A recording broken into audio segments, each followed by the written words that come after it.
Diamondbacks return home to the desert for a 10-game homestand. The pitching, it's been solid. Starters and relievers. And thanks to some timely hitting by Chris Young and Miguel Montero, Arizona finds itself feeling good about the start of the 2012 season.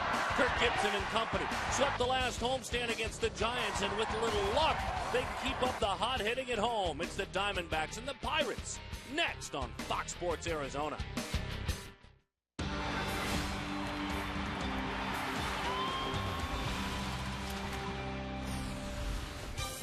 Oh, boy, is that a sight for sore eyes. It is great to be back home. The visiting Pittsburgh Pirates come to town. Baseball tonight, a partnership. Glad to have them on board. Diamondbacks baseball brought to you by Panda Express. The Pirates 3-6, Arizona at 6-3. Hi there, folks, and welcome back to the ballpark. And most importantly, we're glad to be back home with you. You know Mark Grace. My name is Darren Sutton. We trust at this point your week will be a good one heading on through. Now, let's talk about Joe Saunders, because we all hope, covering this team, that he can do what he did in San Diego. What a great start to the 2012 season. Oh, absolutely. Joe Saunders, a guy that threw the ball very well last year, and he continued in his first start at San Diego. He was in complete command the entire 7 innings that he ended up pitching. He had everything working, Darren. He had the breaking ball, he had the changeup, but what he's starting to do more of, he's throwing that fastball in to the right-handed hitters, and it's making him awfully effective against hitters that really gave him problems last year, the right-handers. Well, here's the thing, too, when you talk about this team. The starter's not going quite as deep as you would like. Saunders, you hope, could do it. Cahill did it. But with a little bit of extra work, the bullpen still, with a little bit of bend, certainly not breaking, a very respectable ERA. As we take a look at our bullpen, today's APS Energy All-Stars, a 2.37 on the year. Yeah, you'll certainly take that. Bullpen gave up a couple, actually all 3 of them on that road trip, that the losses. Well, the bullpen didn't bring it home, so you're hoping that they can maybe piece it together here in Arizona against a team that really struggles to score runs, and that's the Pittsburgh Pirates. Yeah, we'll talk more about that. The Pirates stunning. I mean, record-setting start offensively with regard to lows to open up the season. When we come back, a conversation with Miguel Montero, not talking about his offense, which has been just fine, but how he works with his Diamondbacks pitchers. When we come back, Miguel joins us right after this.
Gila River Casinos, proud partner of the Arizona Diamondbacks. Panda Express, now serving their new Shanghai Angus steak. Just a few minutes away from first pitch between the D-backs and the Pirates, the start of a 10-game homestand. Joe Saunders on the hill tonight for the Arizona Diamondbacks. Now, yesterday, catcher Miguel Montero having his first off day of the season. His offense started to heat up just a little bit, hitting .276. His defense has always been rock solid. But earlier today, I talked to him about the importance of getting to know some of the new faces on this D-backs pitching staff.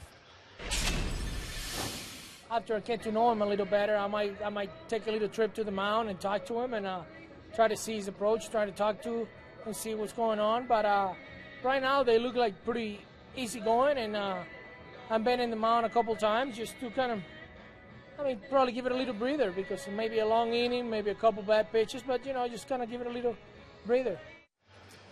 And Miggy also telling me he is not worried about what he felt was a little bit of a slow start. He knows that baseball is a long, long season, starting to see the ball a little better. He certainly knows tonight's starter, Joe Saunders. He and Joe have been on the same page for a long time. Guys, great to be back with you. We'll send it back to the booth, and let's get this 10-game homestand off and running. Yeah, good to have you back with us, Brad. And the subject at hand is Justin Upton, obviously, including spring training, not a single home run in 90 at-bats. That's not Upton-like. And the other thing that's unique about Justin without an RBI is that of his 9 strikeouts, 6 of them have been looking. What do you make of that? Well, I can make of that, especially the caught looking. Says that means he's probably guessing up at the plate. He's either looking fastball and getting fooled by a breaking ball, or vice versa, looking off speed and getting a fastball zipped by him. Justin is much better when he's aggressive at the plate. Yeah, a passive Justin Upton is not what you want if you're a Diamondback fan. But you know what I know, Darren, he tends to swing the bat very well here at Chase Field, so this may be just the 10 games he needs here. Back home, treating his thumb feeling better, Justin Upton. 10 games to get things going. It's the Pirates, it's the Diamondbacks. Game 1 is next.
Tosses Clint Hurdle excited that his club gets to hit in this ballpark and hopes to get the offense going. It's an offense that is struggling at an epic pace to open the year with Alex Presley, Jose Tabata at the top, all-star Andrew McCutchen with Casey McGee 1 through 4. We'll set the rest as we get going here at Chase Field. You will probably see those 3 or 4 to open things up.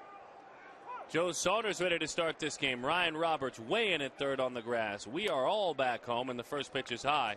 1-0 the count to Alex Presley.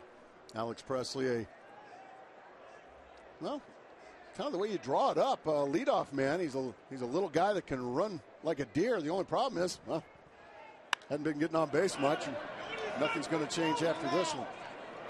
Fly ball left field. Jason Kubel is there to make the play. Joe Saunders, as part of our Arizona Ford pitchers report. You can see Joe was fabulous in San Diego, received a no decision in that outing. 102 pitches.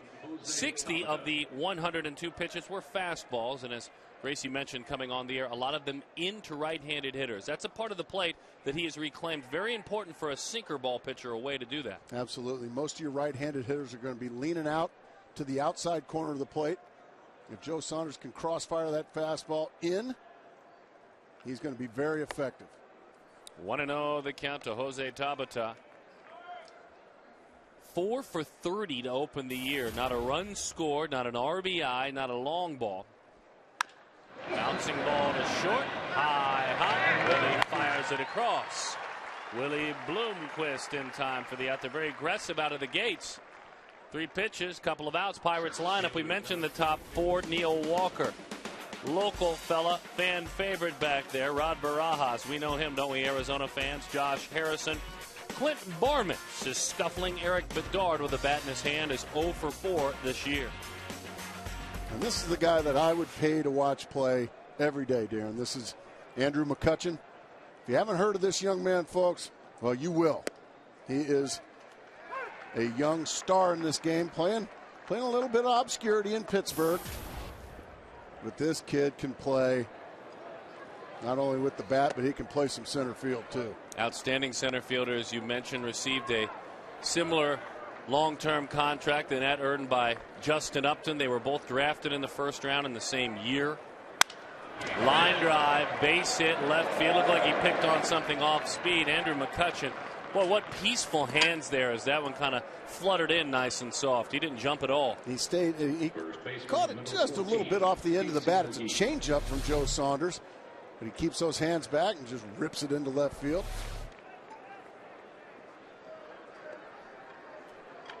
Young man from Florida was a heck of a football player and a track star as a prep as well. You might remember former Brewer Casey McGee. He's now a member of the Pittsburgh Pirates. It doesn't matter what uniform he wears. He loves hitting in this ballpark and against the Diamondbacks. Disappeared for a year last year offensively. As a changeup is into the dirt. 1-0 the count.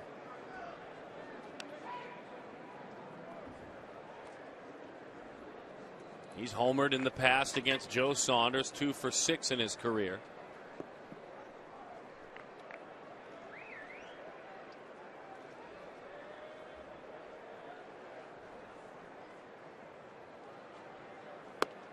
There's the fastball in we were talking about, Darren. If he can get that fastball to that corner of the plate, he's going to be awfully successful tonight.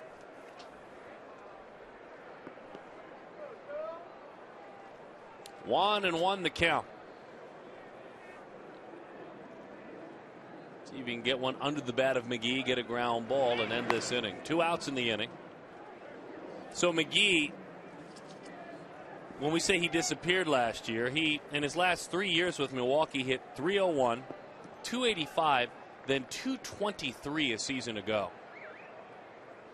And it was part of a trade that sent reliever Jose Veras back to Milwaukee. Runner on the move. Throw by Montero. Goes into center field. That's a stolen base.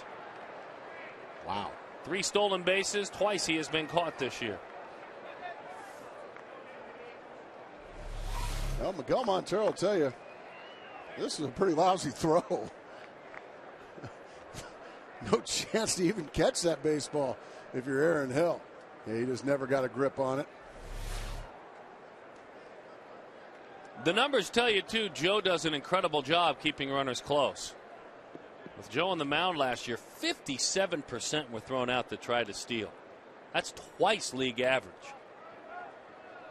But he did get a pretty good jump. He stole that one in part on Joe, as that one has popped up and into the seats it goes, 2-2. Joe got away with a high changeup there on Casey McGee. Tell us about the defense tonight, Darren. Well, I can tell you Jason's in left with Chris in center, Justin in right. Paul is at first, Aaron Hill at second. Willie is at short with Ryan Roberts at third, Miguel Montero back behind the plate. I'm going to imagine that Miguel will catch at least for the next 72 consecutive games. After Henry Blanco caught yesterday. The 2-2. Bouncing ball. Willie plays it back. This is going to be a tough play. Nope, he doesn't make it. Right. That's twice now that Willie is backed up on ground balls. Tabata hit a ground ball that he backed up on. He ended up making the play, and this time he backed up. Watch how far back to the grass. Go ahead and charge that ball, and you can make the play. Instead, he backs up, and he's got no play.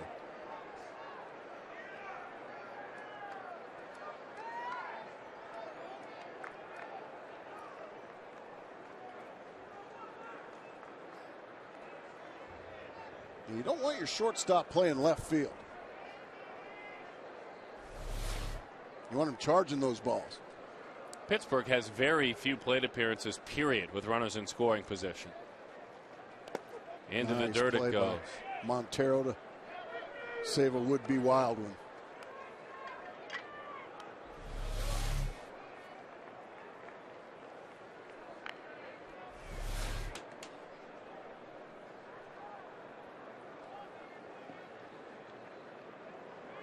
Single to left. The man on first reached on an infield single.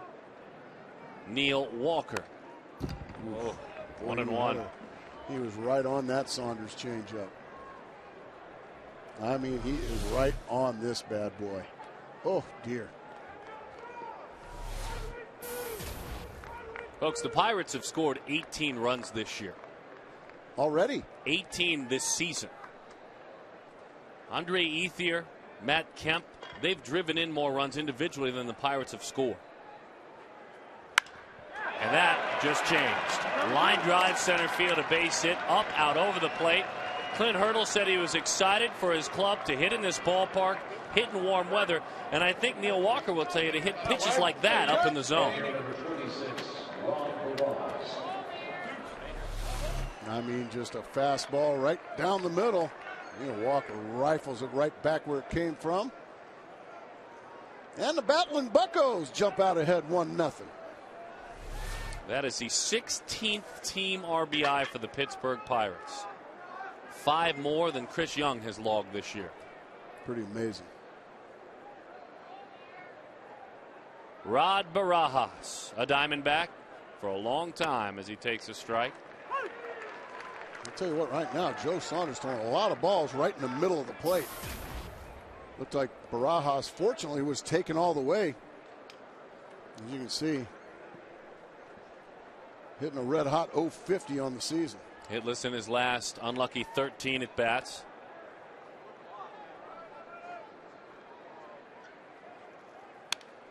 Home run cut, but then again, just about all his cuts are home run cuts, and that got a lot of home plate as well. Had a nice year last year with regard to the long ball. Played an important role for the Dodgers. I think catching more than he thought he would catch. Hit 16 home runs for the Dodgers last year. Did some good things last year for the Los Angeles Dodgers. Signed with the Diamondbacks as a free agent back in 1996 to begin his career. Pitches high, 1-2. That's a much better pitch there from Joe Saunders. Good 0-2 pitch. Straightens up Rod Barajas.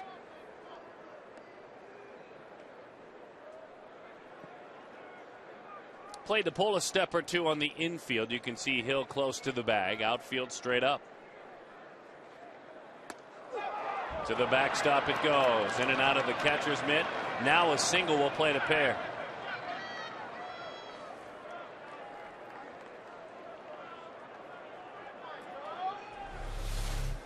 That's a pretty wild pitch right there. Miguel Montero can't climb high enough to snare that one, and like you said, now a base hit's going to make it a 3-0 ball game. So Joe Saunders is going to have to bear down here after getting 2 easy quick outs in 4 pitches. Base hit, base hit, base hit, wild pitch. All of a sudden now he's in a bit of a mess.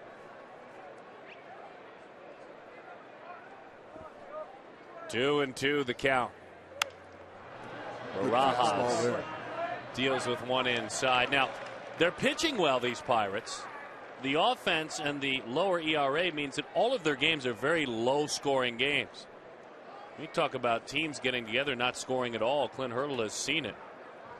I mean, this is since 1969. That's 4.8 runs per game. There are teams that average 4.8 runs on their own. Inside. Now he's 3-2. Now does he throw the changeup? That's kind of his bread and butter pitch. We haven't seen a curveball yet from Joe. He threw 27 changeups in that outing against San Diego of his 102 pitches. Virginia native deals the 3-2. It's a changeup, nowhere close. They are loaded. And you go from a guy hitting 050 to 182, but still an opportunity for Josh Harrison. Yeah, that time Joe Saunders probably wasted a few too many pitches after he got Barajas 0-2, and then once it was time to throw a strike, he couldn't do it. At the plate, third baseman number 5, Josh Harrison.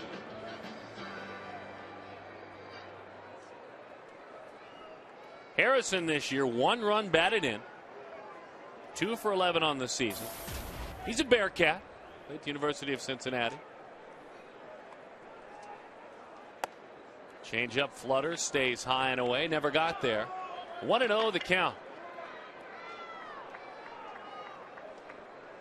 Bases full of Pittsburgh Pirates.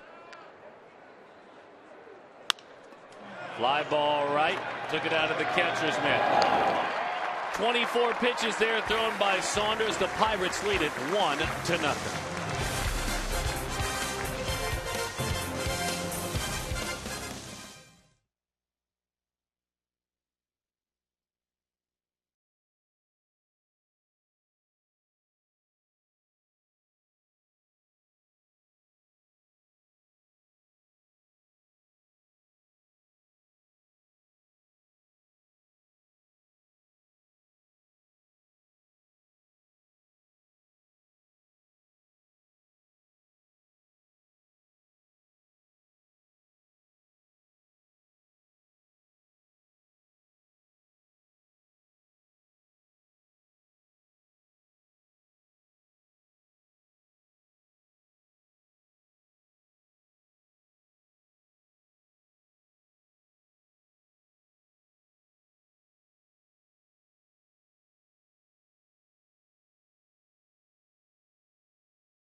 Team for Kirk Gibson when they return here to Chase Field. 14 games over 500. A different lineup for Kirk Gibson just about every single contest. Let's take a look at it with Willie and Aaron Hill. Justin Upton with Miguel Montero catching. Great story in Chris Young, his hottest start of his career. Paul Goldschmidt, Jason Kubel, and Ryan Roberts back down together at the bottom of the order with Joe Saunders. Eric Bedard is the man on the mound, Canadian-born, Connecticut-raised. And potential has always been his moniker. The other big part of it for Eric Bedard, as he starts off with a pretty changeup to Willie Bloomquist, is that he just needs to have 1 or 2 real healthy seasons. Just hasn't.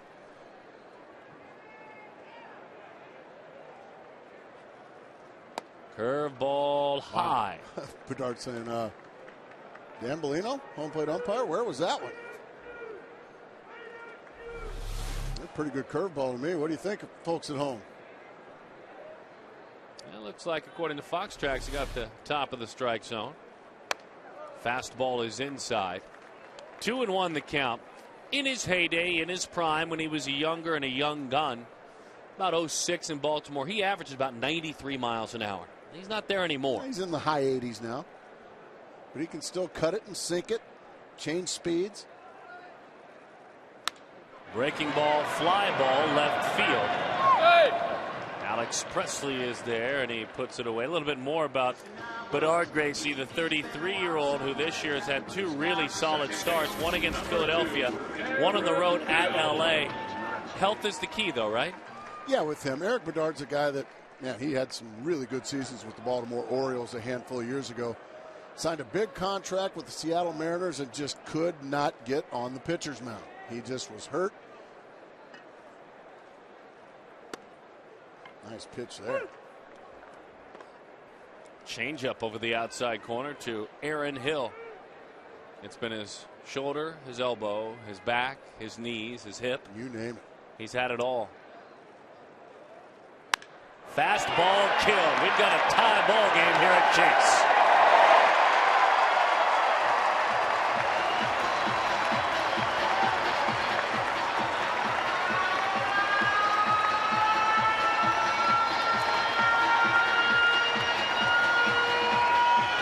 $150 to the Central Arizona Mountain Rescue Association. We love to call it. It's a Fulton Holmes home run.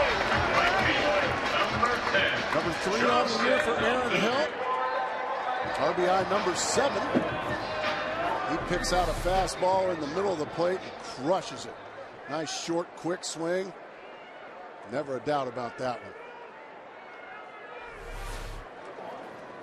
That ball got out of here quickly, too, didn't it? Easy one to call sitting up here. Easy one for fans to cheer as Upton takes a change up over for strike 1. And as Gracie talked about, 3rd home run of the year. He's seen Bedard more than anybody else in the batting order from both of their times in the American League. That off speed misses away. They shared the American League East as well. Hill in Toronto. Bedard in Baltimore. And Bedard played for 6 seasons in Baltimore. Change of pace. That's a nice change up, isn't it? 1-2 the count. He's throwing it this year about 15% of the time, simply put, but that's twice as much as he's ever thrown it to start off the year. And you can see why he grips it. You can see he grips it there. Grip, yeah. Upton, line drive, center field. Here comes McCutchen. The slide, the catch for the all-star center fielder. Took one away from a guy drafted the same year in the 1st round. Well, he got a great break on that ball. And then just outran it. With the slide, that's a nice play.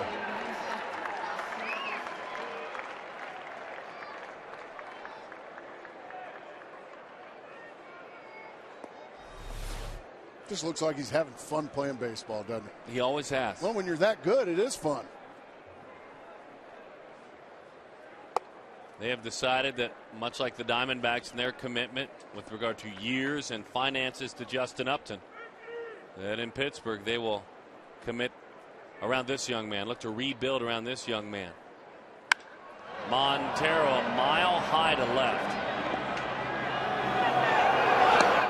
And that changeup making the fastball look a lot harder, except for to Aaron Hill.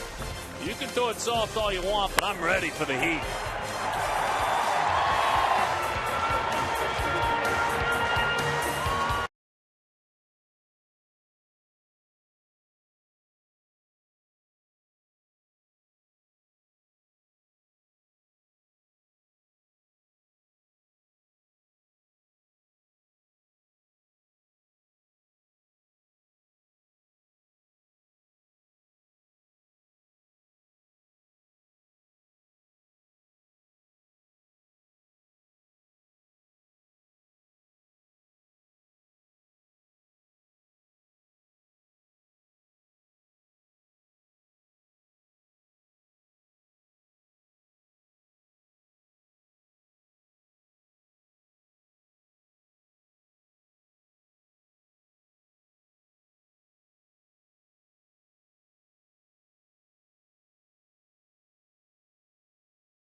is our score. Arizona has scored in the first inning now in 8 of their 10 games. Arizona first inning monsters, and they needed it to get right back into it. 5 first inning home runs. And Aaron Hill a part of that. Barmes, two-time Rocky, Houston Astro. Kind of pitch he'd love another shot at as he fouls it off. 1-1 the count. Right now, Saunders, the strikes he's been throwing have been pretty, well, center cut. Boy, those are fun numbers. Allowing pitchers to settle in a little bit. The pitcher in me loves seeing that. I know Gracie hitters like to get going too. Absolutely, they do.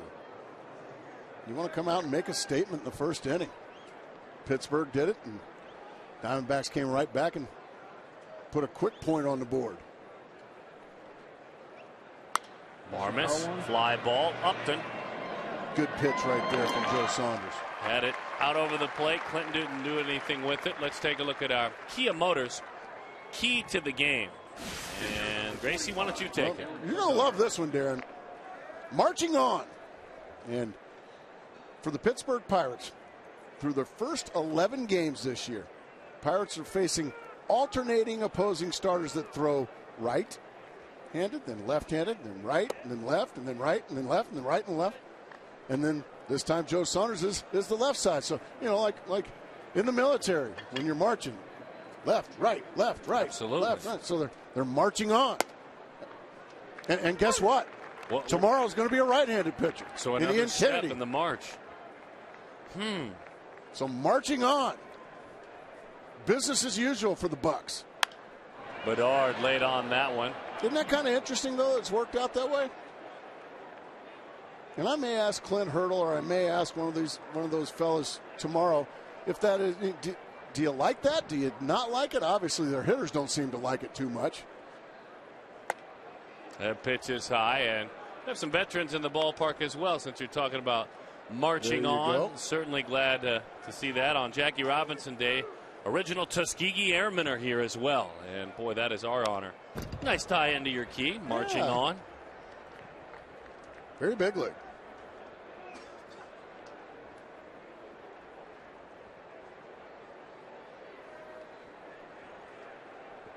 Two and two the count. Just before you go and ask them, I must ask you, would you like that? Well, or would you not care? I always, you know, if you faced like 4 or 5 right-handers in a row, I needed to see a lefty now and then just to keep that front shoulder honest, you know, to keep you from spinning off. That's a base hit for the pitcher, Eric Bedard. Bedard with his first hit of the year, his 6th major league base hit in 25 at bats. Curveball up. Yeah, none too happy Joe Saunders. He just leaves a breaking ball right around the belt. And even a lousy hitting pitcher can hit that one. A 7-pitch at bat. And a base hit. Fought off some decent pitches, kept himself in the game. Now the lineup turns over. Presley, fastball at the belt, strike, 0-1 the count.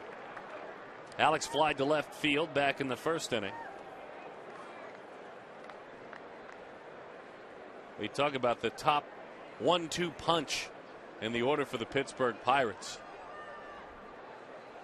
Unfortunately for Pittsburgh, as the next one dips over the outside corner, it's been more of a 1-2 pillow fight, because Presley and Tabata have combined 70 plate appearances, no extra base hits combined, 1 walk all year between the two. Wow. And just 2 runs. Presley scored them both. Well, no wonder. A great hitter like McCutcheon's only got 1 RBI. There's been nobody out there. Whoa. That one somehow missed. Presley on an 0-2 pitch. Somehow, some way, this just misses. That's baseball, though. 0-2. A little chin music. Better than grooving one. Leaving it out over the Wholeheartedly plate. agree. 1-2 the count. Got to hit your spot next pitch. And with a fastball, it's lying into the seats. The play might have been made down there. Fan with his glove.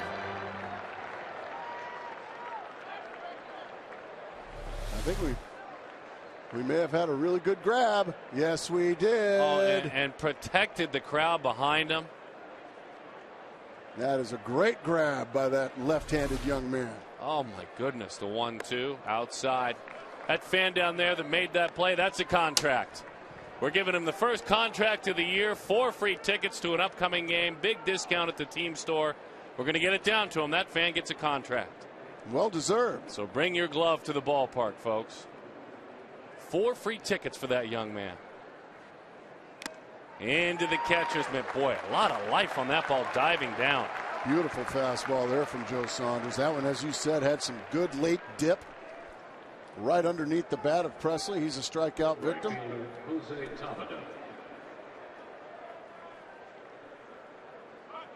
You guys figured out down there. Yeah, that is Jeff Blum.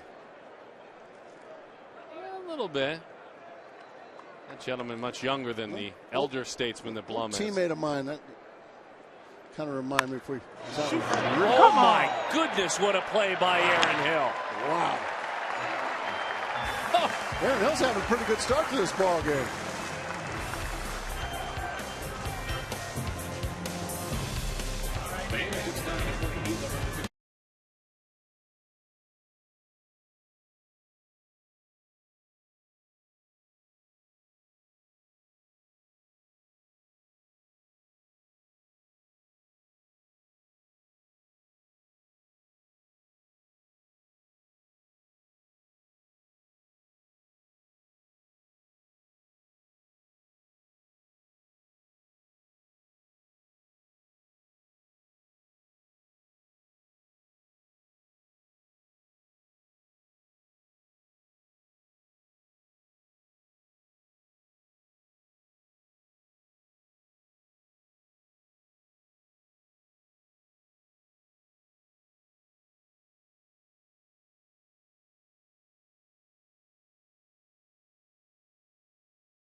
Pirates tied at 1 apiece. I'm standing by with Eric, who, as Mark Grace just told you, receives the first contract of the season. Couple foul balls screaming up here. Take me through that catch. You brought your leather to the ballpark, and it came in handy early. Yes, it did. It's hopefully, keeping some teeth and mouths tonight, that's for sure. Now, you haven't received the contract yet, but that should be coming soon. What do you feel about that? How excited are you? Pretty excited to get the first one of the year, that's for sure. And the folks behind you, they think you're a hero because that ball was screaming in here pretty quickly.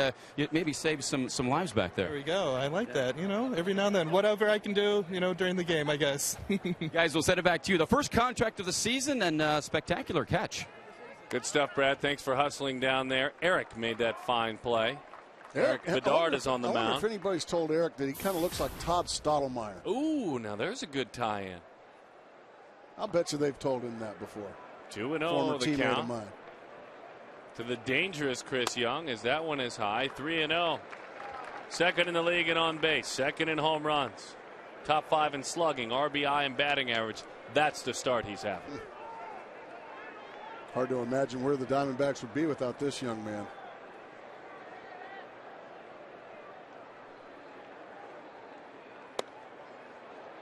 He waits and does not fire the bat away. He did that yesterday and ended up getting a base hit out of it. He did. An RBI. 3-1 the count. Bouncing ball. There's your base hit. The fabulous season continues for Chris Young. It's got to be noted. Chris Young a ground ball back through the box. You didn't see many of those for several years. Most of the time, Chris Young's base hits are pulled into left field. This time he just taps it back through the middle and a leadoff base runner. It seems like Chris Young is doing that all year long. So Chris is on. 13 hits this season. By the way, 6 walks to go along with those 13 hits. Here is Paul Goldschmidt. 5 runs batted in on the 6-game trip for Paul. Breaking ball right there. 0-1 the count.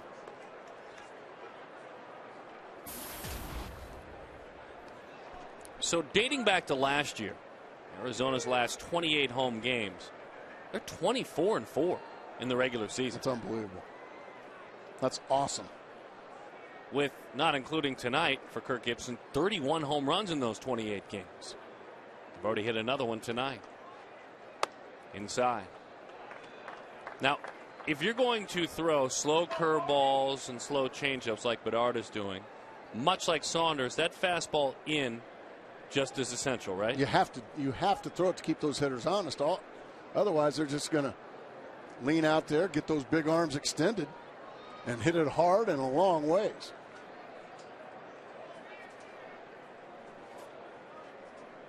Into the dirt it goes. They hope to reach 6 runs tonight, I'll tell you that. Because anytime Arizona scores 6 or more, Taco Bell, they give it away. 3 free tacos with a large drink purchase. 4-6 the following day.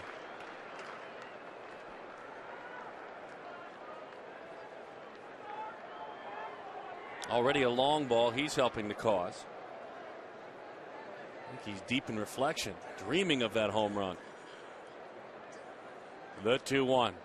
Breaking ball, pounded into the dirt. There's one. Quick turn, and Goldschmidt legs it out.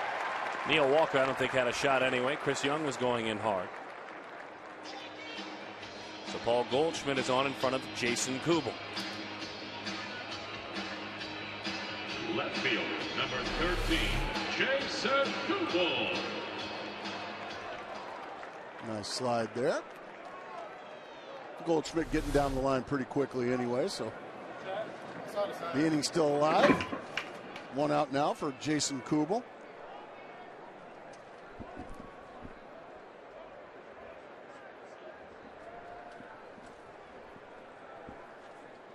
Pitch is low.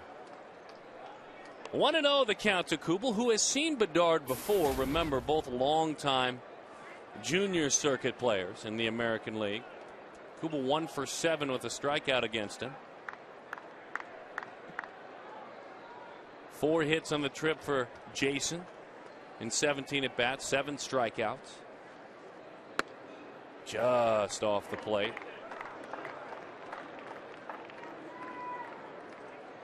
Been some good years for Bedard, maybe one of the best. 2007, 3.16 ERA.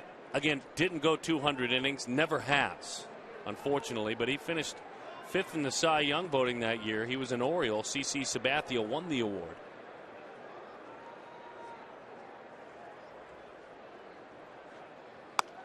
Good fastball there to the outside corner.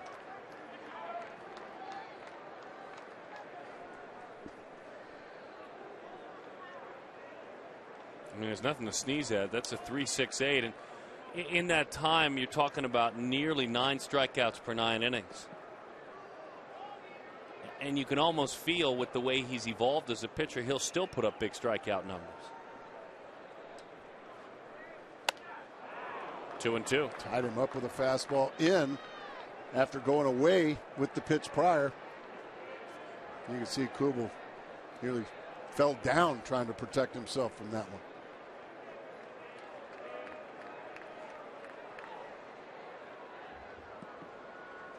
Ryan Roberts waits on deck. Jason looks at an infield that's playing him to pull. Outside. Pretty good take right there. Sure was. And with regard to Bedard against Kubel, he hasn't thrown it into one quadrant the entire at bat. He's been all over the map. Yeah, you're right. And by design. Exactly. Be interesting to see what he throws 3 and 2.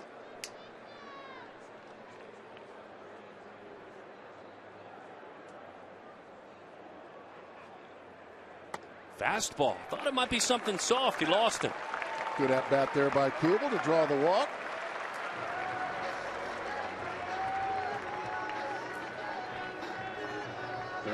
Ryan Roberts now an opportunity with a runner in scoring position.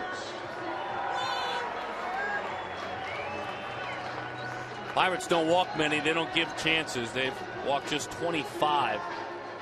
Only the Phillies and the Cardinals have been more stingy, issuing free passes.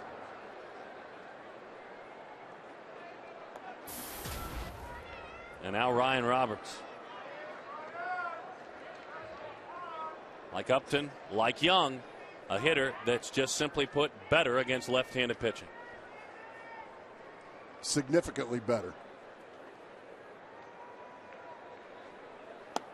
Breaking ball is low. 1-0 the count. All right, so the 8 slot, very different than the leadoff slot. Right. Right now, why is it so much different? Well, first and foremost, you've got a pitcher hitting behind you instead of a good hitting position player. And second of all, your objective is different. You're just trying to get on base if you're a leadoff hitter. You're trying to quote unquote set the table for the big boys in the middle of the order.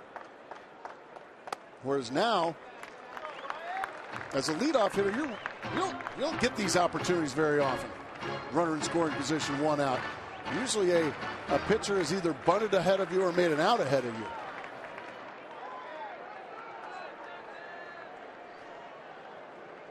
I'm curious how much you expand your zone, though, knowing that you have a pitcher behind you. You don't. Okay, so you don't at all. Absolutely. If he's gonna throw balls way out of the zone like he has, you just let him go ahead and take your walk and see what Joe Saunders behind you can do. Joe, not an awful hitter at all. No.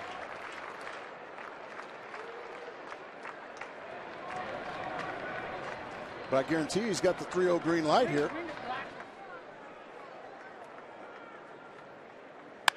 He does, and he rolls it out. That is a double play.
With Miller Lite, visit local retailers and text road trip to the Miller Taste Team at 620-620.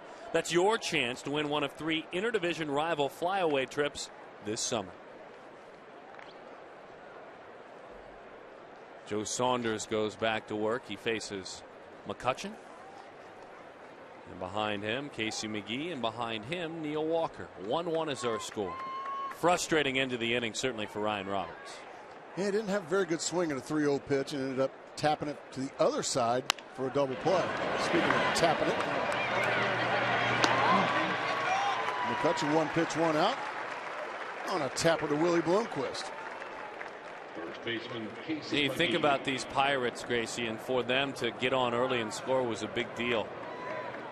When you're making out all the time, you have a group on base that's incredibly low. It's hard to score runs at all. Exactly right. You're having to beat teams 1-0, 2-1. It's hard to do. Now, mind you, they do get a bit of bit of understanding from me because they faced the pitching staffs of the Philadelphia Phillies, Halladay, Hamels, and opening weekend in Lee. Who else? And Cliff Lee. They faced the San Francisco Giant pitching staff. Yeah, they had Kane in that one for sure. Hanging breaking ball, fly ball, left field. Kubel heading over into the triangle. That was off the end of the bat. 2 outs. And then they've also faced the Los Angeles Dodger pitching staff. They got Kershaw on that one. So they do get a bit of a mulligan, don't they? Or a little bit of understanding. Yes, and it was funny because Clint Hurdle, in speaking with him before the game, he was careful. He brought up what you're speaking of. Obviously, he's a baseball guy. You know how to bring that up. But he didn't want it to be an excuse. He said, our approach has been bad. Our aggression has not been well timed. He said, yes, we faced some tough ones. It was funny. He was talking about some of his players saying, what happens is with younger hitters, especially like a Tabata, they get confident. They get a few hits, then they get the word swagger. Sure. There's a little more swagger to the young man. He said, my advice to Jose, the 2-hole hitter for the Pittsburgh Pirates, Clint Hurdle, why don't you go ahead and start with swagger?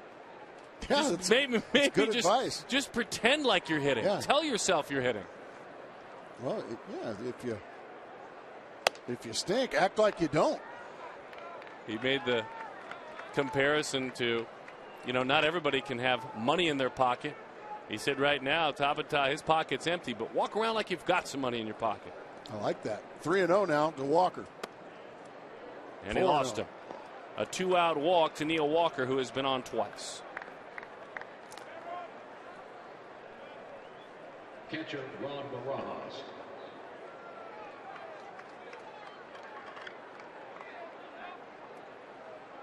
.36 years old, California native Rod Barajas.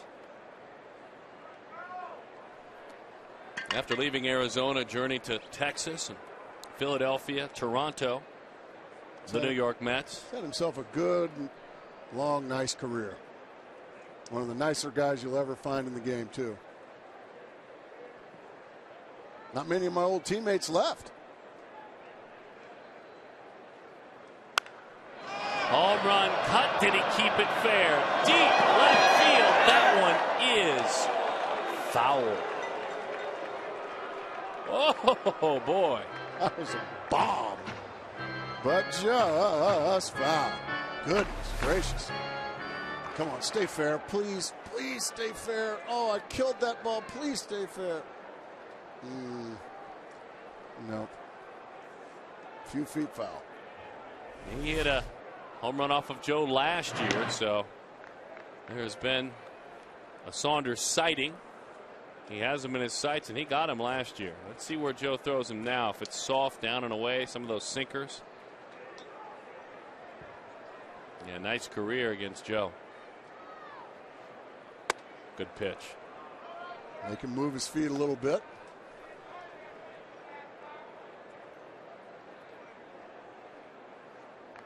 Joe last year and then the year before that, a good portion of time with the Diamondbacks, but has only faced the Pirates once in his career. And it was as an Angel in interleague play. Didn't see him at all last year.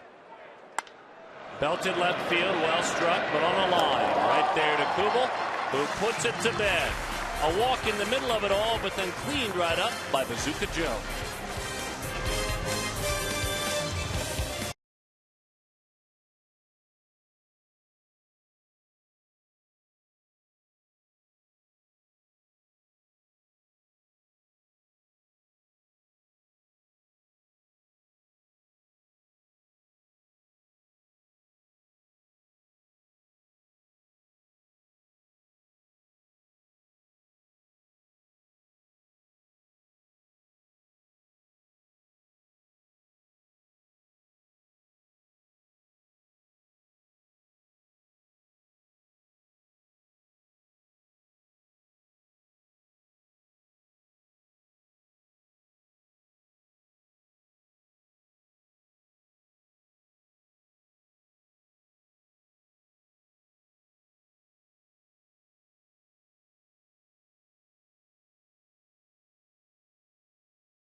Time later on in the telecast, brought to you by our good friends and partners with Miller Lite.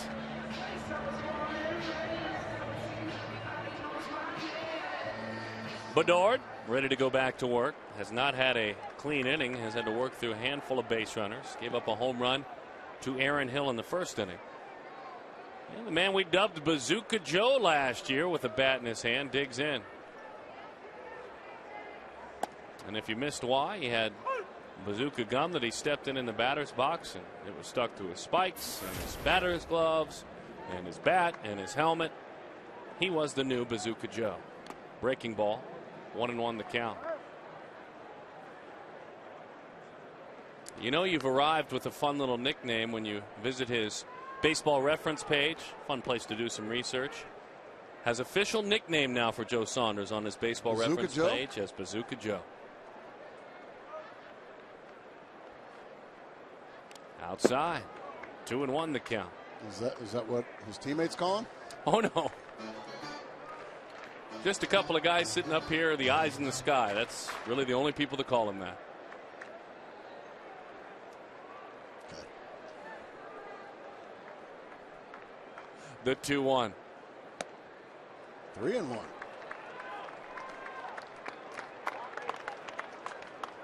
At the fine partnership with Double Bubble. I'm sure the folks with Double Bubble appreciate my Bazooka Joe name. The 3-1. Oh, he's ready to fire that bat away. Taken all the way. 3-2 the count.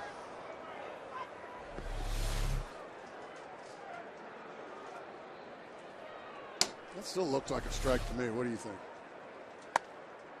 Oh my goodness, that didn't look like a strike. That looked like it was clearly outside. Bazooka Joe. What do you think, folks? Well, we can't tell. Well, what did you think with your eyes? You don't need a computer. My eyes to tell told me you. it was outside. All right.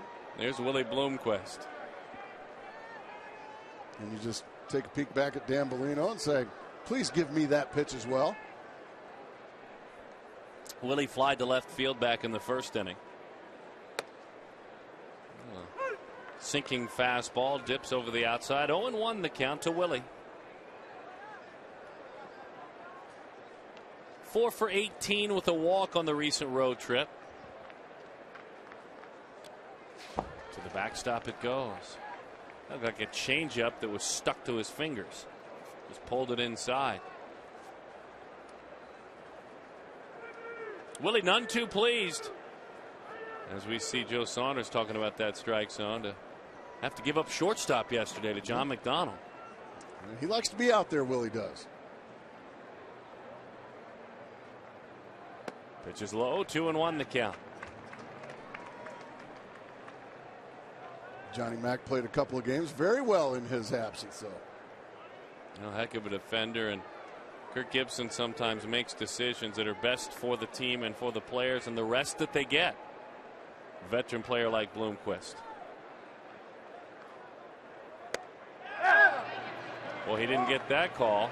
He did not go around. That more of a strike from the naked eye. Bit of a jumpy strike zone, at least in this inning. Yeah, I guess that's a little down, slightly. It's close. 3-1 the count. I'd want it. Well, you think everything's a strike. Willie, 3-2 the count. 92 miles an hour on that fastball from Bedard. That's the high end so far tonight. He has lived about 86 to 89. But what you see there is pitching. I mean, now a guy who's far from a thrower.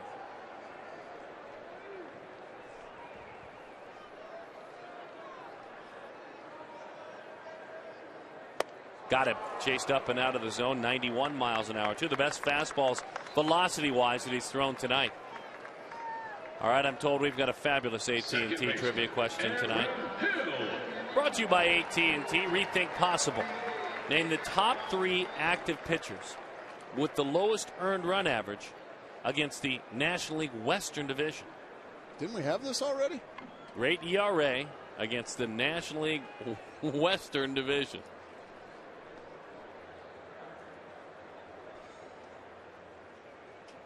Here's Aaron Hill. 0-1 the count. What you guess? Tim Lincecum. Haven't we already had this question? No, we had a different one. Oh. That pitch is low and inside. 1-1 the count.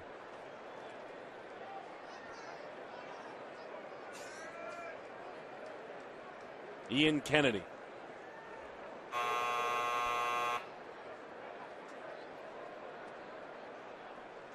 The 1-1. Breaking ball in there. Cliff Lee.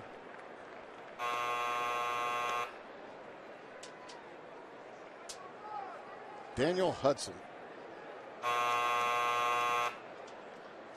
Josh Coleminter.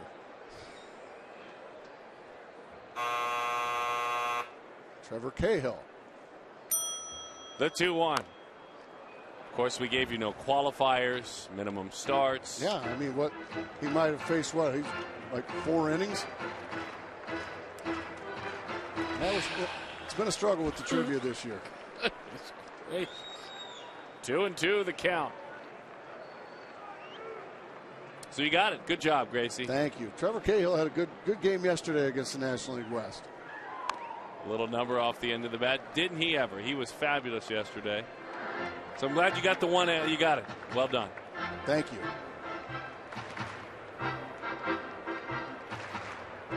Oh, I'm told there's 2 more. Oh, really? Well, that's exciting news. No qualifiers. It could be a guy that, pitched 1 inning. How about Eric Bedard? Oh, my goodness. The 2-2. Well, you can see why you would qualify Bedard, because after all, he does have 1 career start against the Diamondbacks. Yeah, he's been pretty much not pitching the last 3 years. Yeah. Nice going, Eric. Pitch is low. Nice job, Aaron Hill. Please relieve us. Give us the answer. Here it comes. Now, if you said Cahill and Bedard, and then you added Johan Santana, you'd be correct.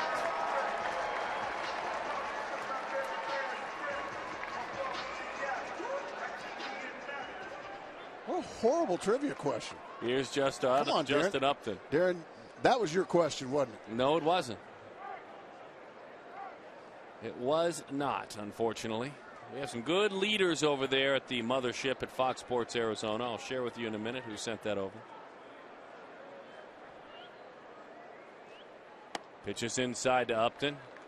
Quick mention, it was Mark Rita, our coordinating producer. That was his question. Oh, Reeds. Love Mark Rita, but that wasn't very good. All right, Justin Upton looking for his first RBI of the season.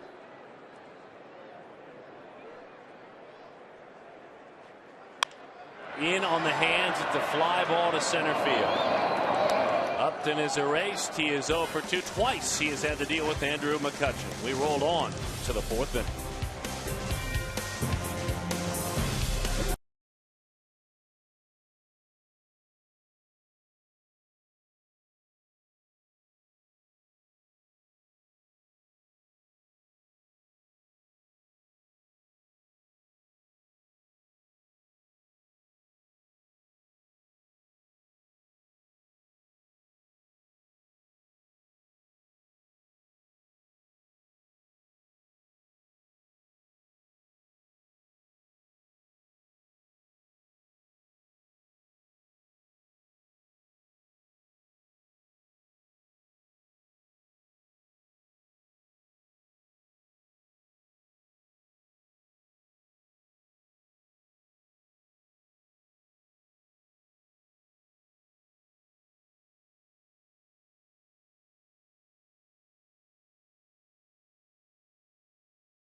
to you in part by Jack in the Box. You know, there's no curfew for late night craving.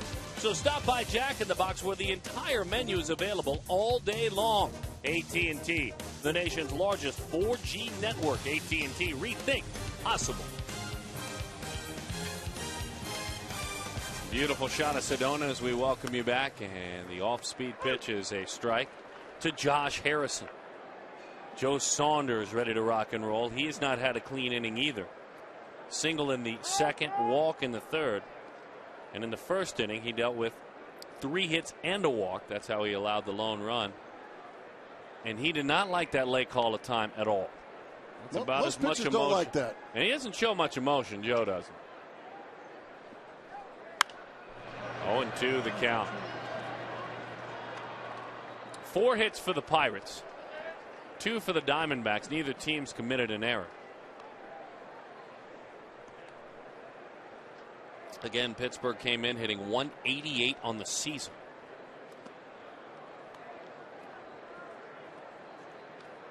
Leading off an inning, by the way, the Pirates, 86 times they've led off an inning with a sub 200 on base.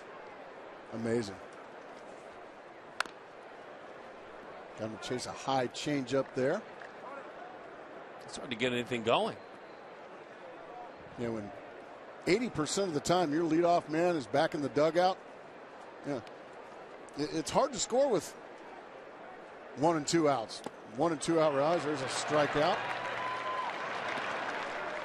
And the trend continues. Looking for the best seat in the house, Darren? Well, yes. Well, how about right behind home plate? Chase Field has one of the best suites in all of baseball. The batter's box suite. Sit closer to the catcher than the pitcher. Closer to the catcher than the pitcher. And watch all the close plays. At the plate from just feet away, the batter's box suite has all-inclusive food and beverage and special access to the Audi Quattro Lounge. Reserve your seat now at dbacks.com/suites or call 602-462-4600. Great shot there of a youngster enjoying the game, a real youngster. Line drive there is Willie Bloomquist. That's Clinton Barmas, who is nothing for 2 tonight. 81 degrees tonight. It is a perfect Arizona night to have the roof open and enjoy a night at the ballpark. Same tight night tomorrow night. We'll be enjoying in our telecast the classic pool here at Chase Field. We'll be visiting with our cameras out there, televising the game from out there. It's going to be fun. It's going to be a lot of fun. I look forward to it every year.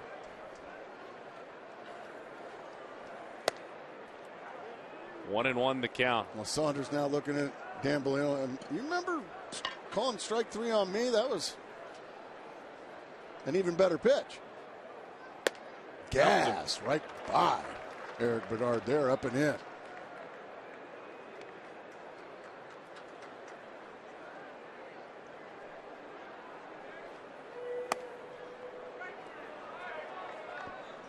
Two and two the count.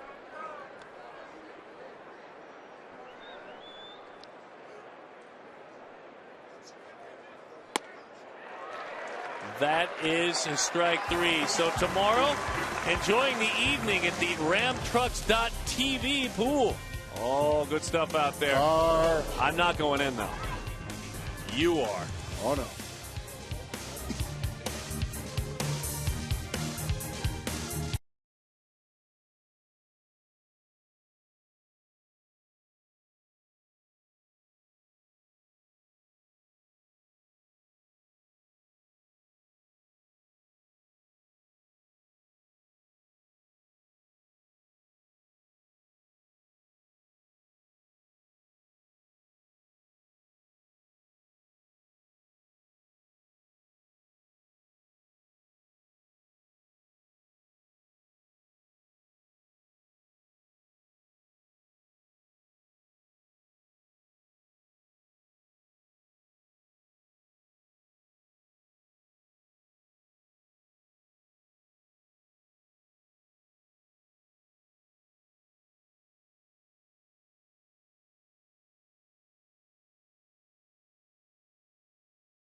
Has come back from that devastating ankle injury earlier today, taking all kinds of fielding drills under the watchful eye of Kirk Gibson and trainer Ken Crenshaw. Prompted Kirk Gibson to say, dang, why isn't this guy playing, because he looks so good. Now the key, guys, is that when he is playing well like this, the drills are continuous. Kirk Gibson wants to take his time, because baseball is a game, as you know, you spend some time in the field, you spend some time in the dugout, and he wants to make sure that he's going to be able to turn it on and off like he needs to, especially when they're in a place like Colorado. So he's certainly on pace and working hard. Ken Crenshaw said he is in the best shape of his professional career. So good news on the Stephen Drew front. Well, good for Stephen Drew, continuing to come back. Will have his week include batting practice tomorrow. And thank you, Brad. He will have it include a camp game, they like to call it, when you talk about extended spring over at Arizona Salt River Fields, the Diamondbacks facility, when they play inter-squad games amongst the group. You can control Stevens at bats, and he can go out and play defense under a controlled scenario. I think he still finds himself on pace. You know, and talking with some of the coaches that dealt with Steven today, it wasn't even his best of days because he had rested yesterday. He had yesterday off. So you come out and you really spend a lot of a day like today breaking up scar tissue. Dramatic shift from Montero. This is as big as I've ever seen. I mean, period. Well, just bunt one over there to third. And yeah, there you go. Oh, he bunted it foul. Goodness. Not a bad idea. And that's just a free base hit right there to lead off an inning. You just couldn't get it down. Yeah, just watching, you know, the Pirates occasionally on the MLB extra innings or catching them on MLB.TV. They'll do that on occasion to like a Brian McCann. Seen him do it to a McCann of the Braves last year.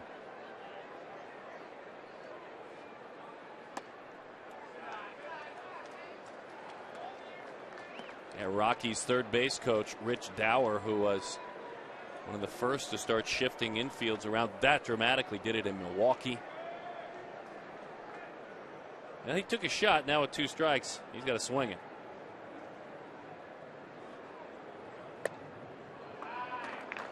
Three and 2. You used the whole ballpark. I mean, you did, and you were known for that. But did you ever witness anything like that? No. I wasn't that much of a pull hitter. Is Miguel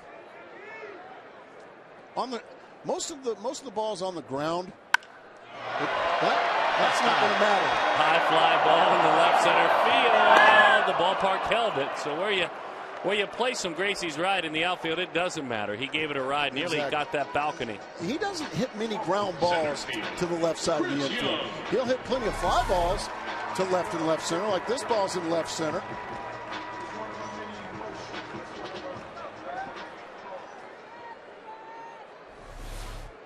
Yeah, there's the Pirates and their scouting chart just for the different hitters that they deal with. And you see balls that fly. I imagine that's Chris Young's, a lot of them to left and center. Breaking ball, a pretty pitch. Very good pitch. I would argue that if Miguel sees many more of those shifts, that it is to his benefit. Because what it will do is have him thinking the other way. And when he thinks the other way, he's incredibly dangerous. I agree with you. He's got plenty of power to drive it out of the ballpark and in the gaps the other way. I wouldn't mind seeing that all the time. I mean, how many infield hits does he have anyway? Count them on one hand about every year.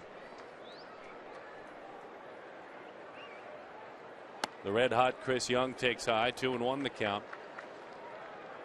Plus, and then we'll close the book on it, I love that he actually did what you said immediately. Thought. Well, especially leading off an inning.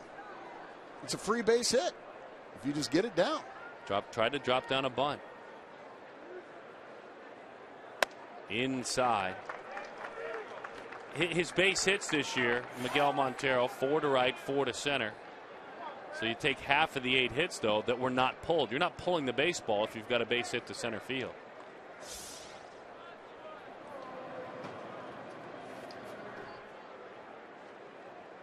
Breaking ball. Good pitch, 3-1. Really good pitch. Young singled right back through the box. Now he looks at a defense that shifts even more. He's looking at Walker behind the bag at second. It's been like that the whole time. Bouncing ball. That's some big time pitching right there. A 3-1 breaking ball and a 3-2 breaking ball for strikes. Very impressive. first baseman, Paul Goldschmidt. CenturyLink high-speed internet brings you CenturyLink high-speed pitch. Hardest pitches of the night. We knew that 92 for Bedard. We remember that when Joe reaching back and getting 92 as well. Both guys will average about 88 miles an hour. 1-1 our score. 1-0. Straightens him up with a fastball. Boy, another tough night for Tim Lincecum in San Francisco. Gave up 4 in the first, didn't he? He trails it 4-1 to Philadelphia. Second inning now. Well, as an Arizona fan, I'm certain that all of you want the Dodgers and the Giants to lose every night. But I think we'll all agree that this division is better when guys like Lincecum and Kershaw are doing their thing. It's fun. Surprising to see a start like that. Like now you have to wonder, is he okay? Is he healthy? You know, Brian Wilson is already possibly headed for surgery. Curveball misses outside. And those stunning Dodgers, first 10 games, have won 9 of them.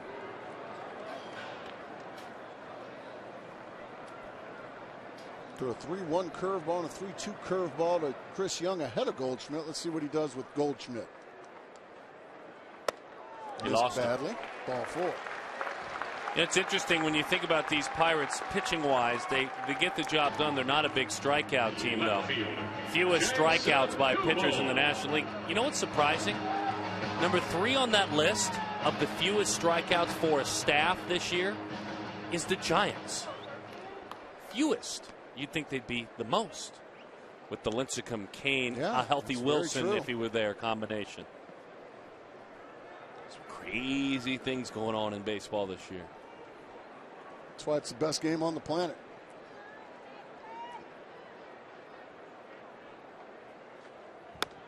Because once you think you got this game figured out, oh, it will remind you that you don't. Nobody does.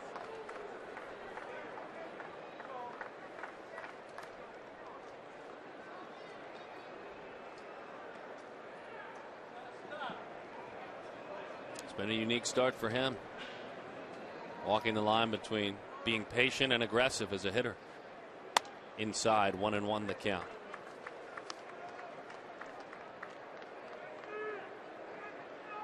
Certainly unique for him because he's watched a lot of this season from that seat. That's not how his year ended. No. 1-1 the count, and he's been watching that man play left.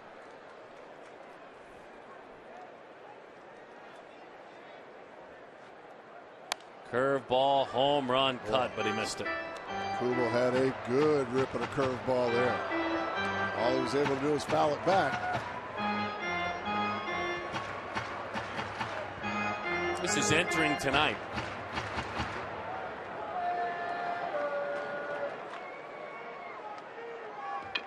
Washington's doing some pitching, though, aren't they? Oh. Yes, they are. 1-2. A healthy Steven Strasburg is also very good for baseball. Outside. Watching Paul Goldschmidt take his lead at first, it's interesting. He definitely has a weight shift that almost looks like you could tap him and knock him over. I mean, it's not balanced, it's unique. See if we can catch it as he takes his lead. He's not going anywhere, and everyone has a different style.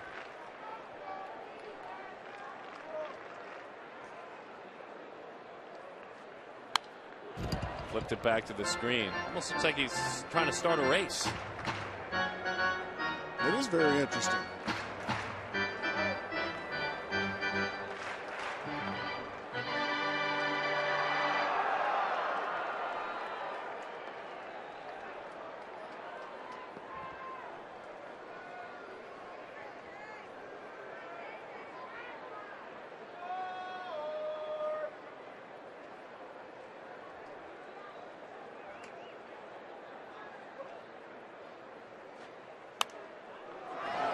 Should reach the seat, so we'll do it one more time with a 2-ball, 2-strike count. What a great catch down in front of us with one hand, Darren. Lead the league in love, too. I'm telling you, this was a really good catch. Take a look-see. Bang! With the saved his pizza, and caught his gal. The ball, and his gal is impressed. I mean, what do you think, Darren? You're the contract guy. Is that worthy? Yep. Give him a contract. Bring it on down. The 2-2.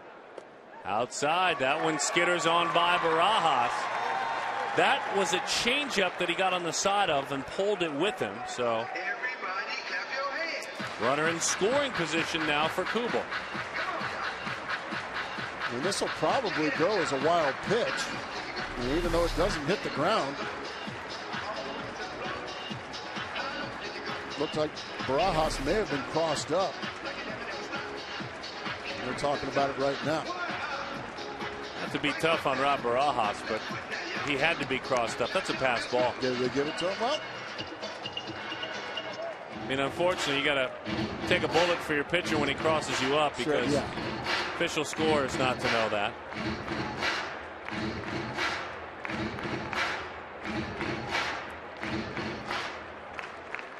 Kubel 1 for 7 in his career against Bedard. Both of these teams not lighting the world on fire. Struggling in these situations. Full count pitch. Low, ball 4. Another walk, back-to-back walks now. Kubel's walked twice. Now in the 4th inning, Bedard's sitting on 76 pitches now, Darren. Now back, third baseman Ryan Roberts. Too many. For our casual fans out there, that's far too many. Quick visit. Pittsburgh, we will tell you that they are 2 for 3 tonight with runners in scoring position. So Pittsburgh's actually come up with a couple of hits. Now, an infield ground ball, Casey McGee, that didn't drive in one of the runs.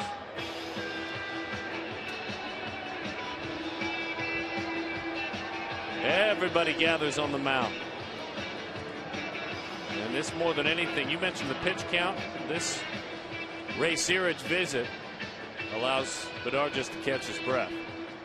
Well, I think also, and to tell him, this is the number 8 hitter, and you got Joe Saunders on deck. Well, do we want to pitch carefully to him? We ended up getting Ryan Roberts out in this situation the last time he was up.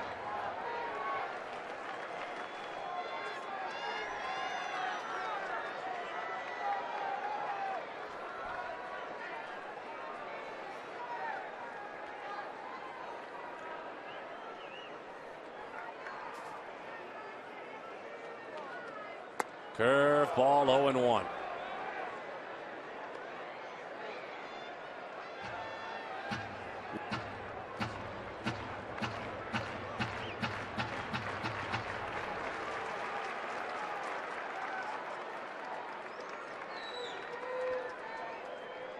Matt Williams keeps an eye on Goldschmidt at second.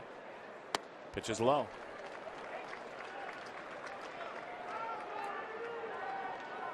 This was, especially in the first 2 months last season, where Ryan made his living. I mean, early on, there wasn't a big hit that he didn't get.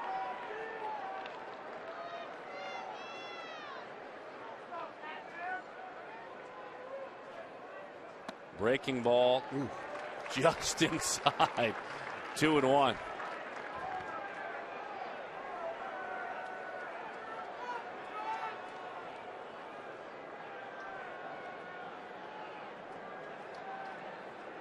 Outfield straight up, infield straight up. Maybe one tiny step to pull is all. You can see Walker at second. Curve ball. Pass to diving Walker. Ryan Roberts. He gets it done. The Diamondbacks lead it 2-1. Walker had bunched over to the bag a step or two. Roberts didn't hit it hard, but he hit it where they weren't defending. Ryan Roberts fights off a breaking ball, keeps his hands inside nicely, and just fists it over and past Walker. And the plays at third base. Kubel running hard all the way as well. Gets to third. Big hit there for Ryan Roberts. 2 out walks come back to haunt you. First 2 guys make outs. Goldschmidt walks. Kubel walks. Ryan Roberts makes Eric Bedard pay. 2 out walks and late walks, the most dangerous type of walks. They tend to score.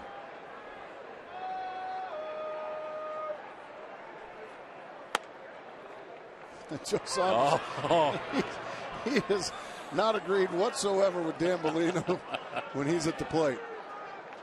That's 3 that have been clearly extending the outside part of the plate. He thought that was up and out. Maybe nip that high outside corner. Oh, yeah, you bet. 0-2 the count. Don't say a word to him, Joe.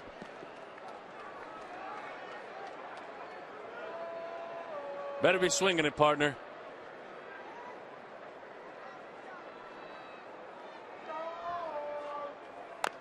Little nubber. He was swinging it. Don't forget, by the way, about Barajas getting crossed up earlier in the inning. Pitcher on the mound. How important is that extra base? Maybe if one goes into the dirt.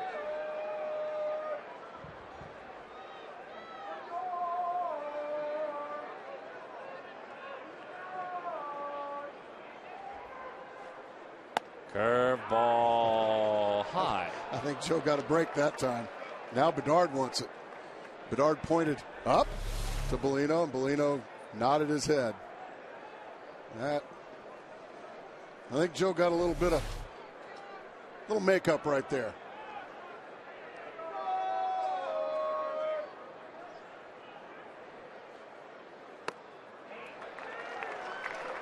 Two and two the count. There was, by the way, nearly handcuffed him. Seems like that ball, Bedard, some of those fastballs are really cutting.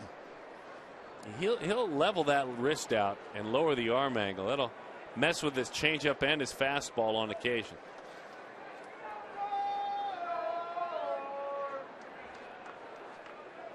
Breaking ball. Foul ball. Oh, Bazooka Joe. It almost was heroic. I'm not so sure, though, if it was a fair ball. Josh Harrison may have caught that. It's a couple of feet foul, but it looked like Harrison may have been there had it been a fair ball. 2-2 the count. Is that pitch in the dirt? Got him. Fastball belt tied down the middle. Oh, Bazooka Joe.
Cool play of the game. Gentleman with the pizza box saves his young lady friend. Cool play. He gets a contract on the 5-year anniversary. What a thrill it is to welcome you back. Oh, you remember Boston. Fenway Park. Garrett Anderson, and 5 years ago today, he got him with a pizza. Wham!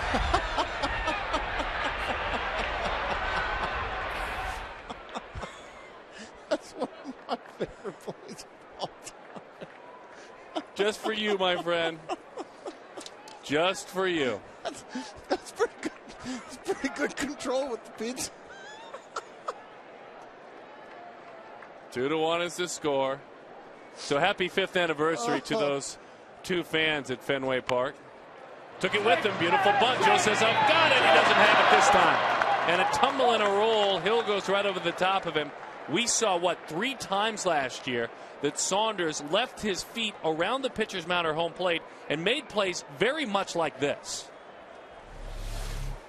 That's a really good bunt by Presley. And he tried to grab it and flip it all in one motion. Couldn't make the play. Unfortunately, Aaron Hill looks like went over the top of him, so I guess everybody's okay. Tough play, though. And good speed on the bases now to start the Pirate 5th.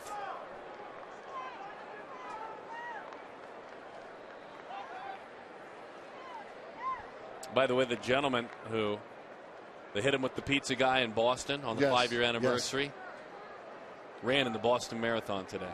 How do you know? Well, the good folks that cover the Red Sox documented that. They celebrated it a ton today. Pizza day. That was pizza day.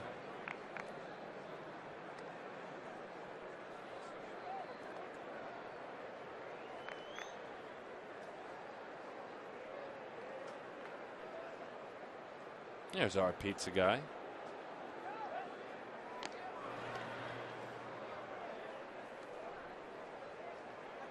Now, see, there's his contract we were telling you folks about.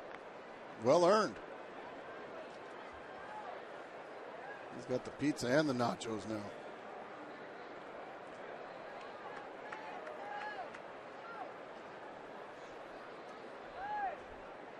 Rod Weinheimer and his staff. Rob does a great job organizing all the entertainment in the ballpark. They run the contracts out, so we're lucky enough to give them out. But then we just sit up here, and Rob has to take his staff. Certainly, Rob, like Gracie and I, definitely meant for radio, as we give him a good shout out over there. But does a great job. Fan experience here, second to none, and Rob's a big part of it. Change up, couldn't get it there.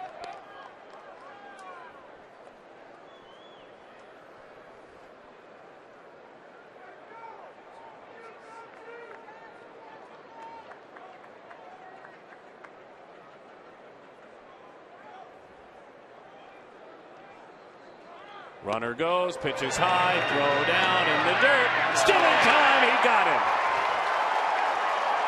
Nice play by Bloomquist.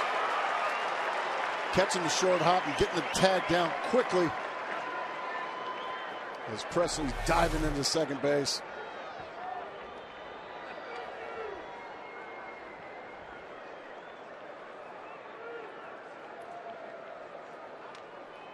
Nice throw there by Montero as well.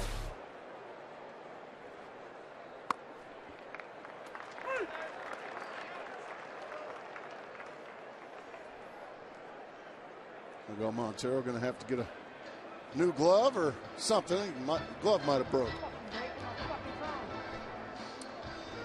And the microphones are working. Miguel frustrated about his catcher's mitt not working.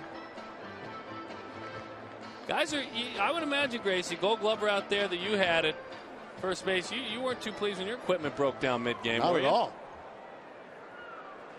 You don't want your number 2 glove if you can help it. You want your numero uno. Hard ground ball, squaring it up is Aaron Hill. Tabata is erased on a 4-3 ground out. Good pitch there by Joe Saunders. That one jammed Tabata. Center fielder Andrew McCutcheon. And you always want to face Andrew McCutchen with the bases empty and 2 outs, and that's just what Joe's doing.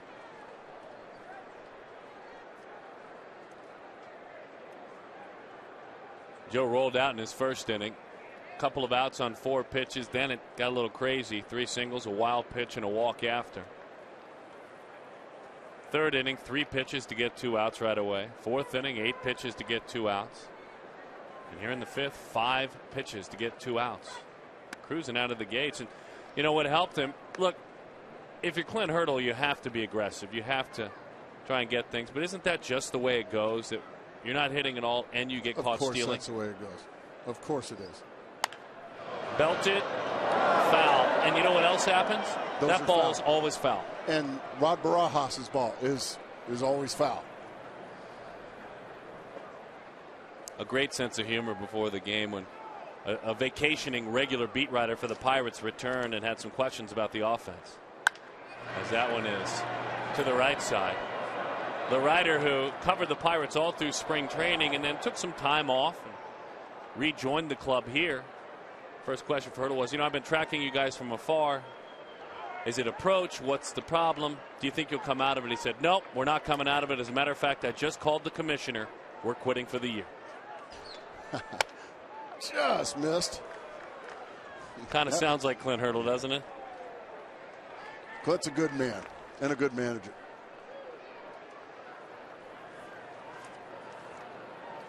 We're done. Inside. 3-2. I'm glad to have you with us tonight on Fox Sports Arizona Plus. Mark Grace, Brad Steinke. My name is Darren Sutton. The 3-2. Hey, how about that play? Gold Glover out there Who's making our a Gold Glover nice tonight play. down the left field line? That's Fred Schmidt. Nice play, Fred. Fred's kind of a veteran down there. Yes, he is. Mike Galloway is down the right field line. Yeah. I saw you, Fred. Nice going.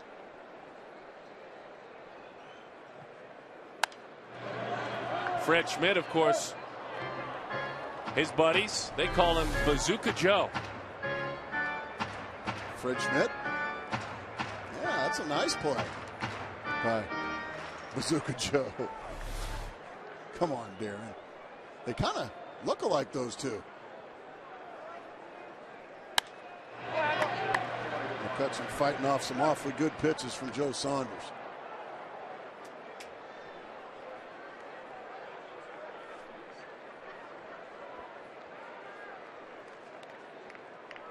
Pitch number 9 on the way to Andrew McCutchen.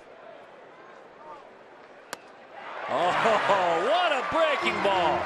Faced a minimum an inning ago. Did the same thing in the fifth. It's time for Rally Pizza for the Arizona Diamondbacks. Happy 5th anniversary. Get him, boy. Bam! That's like Bobby Valentine and you.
Hi, folks. Willie Bloomquist leads it off. First pitch swinging. And that'll be a souvenir down below. 0-1 the count to Willie. The ASU infielder. Many years ago, longtime utility infielder in the American League. Now starting just about every day at short in place of Stephen Drew. Boy, good fastball right into his kitchen. Couldn't do anything with it. Frustrating for a hitter. Second baseman, Aaron Hill. Don't forget, find out and learn how you can play Kachinko right here at Chase Field.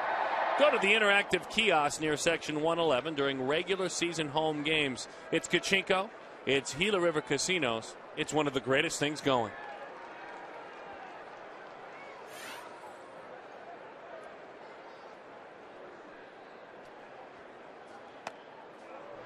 I want to know if he offered. Yes, he did.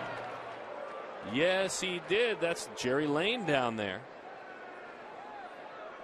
Lane is at first. Bob Davidson is at second. Hunter Wendelstedt is at third.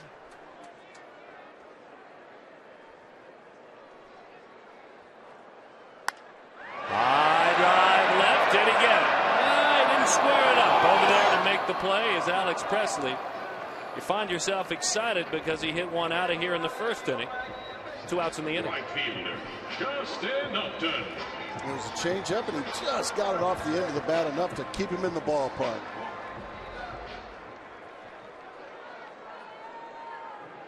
Our Nissan text poll: which team has the best outfield in the National League West? Do you like Arizona if you're a Diamondbacks fan? The Dodgers, Colorado, San Francisco. 36929. Or E, San Diego. You're always trying to slide San Diego in. Well, they're in the West. That's why it's not one of the choices. Well, I can tell you, I like Cameron Maben. I like Cameron Maben I think he's a very good player. You like the outfield of Kemp and Ethier? I like them too. I'm just saying. 1-1 the count to Upton. San Diego a 7-1 winner today in Colorado, or winning 7-1 in the 9th inning in Colorado. Come on, let's give a little respect to those friends to the west of us. 1-1 the count. Froze him. Didn't get the call inside. Have I mentioned to you that I went to San Diego State University? You have mentioned that, the Harvard of the West. Yes. San Diego's a wonderful town. How come we're always omitting them? I just had a great time. They brought the family out. Loved San Diego. Went to SeaWorld. It was a great time. You see, the last time that you talked the crew down in the truck into putting San Diego on a text poll question about the rivalry, who's the biggest rival, I mean, it was crickets. No one voted for it. I understand. Just stay classy, San Diego. He's waiting for a foul ball. Is he ever? That's a great shot.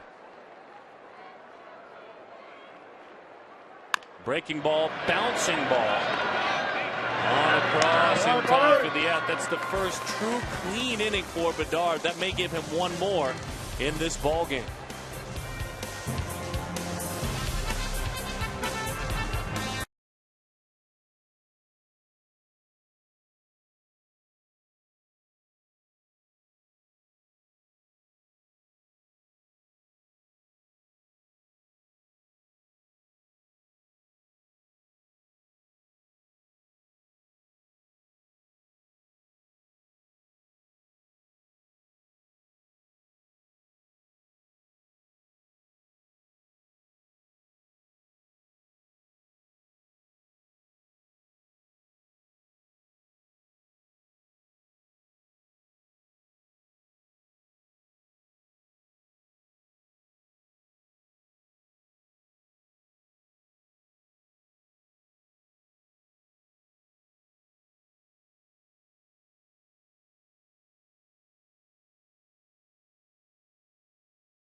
Panda Express, we're presenting Shanghai Angus Steak.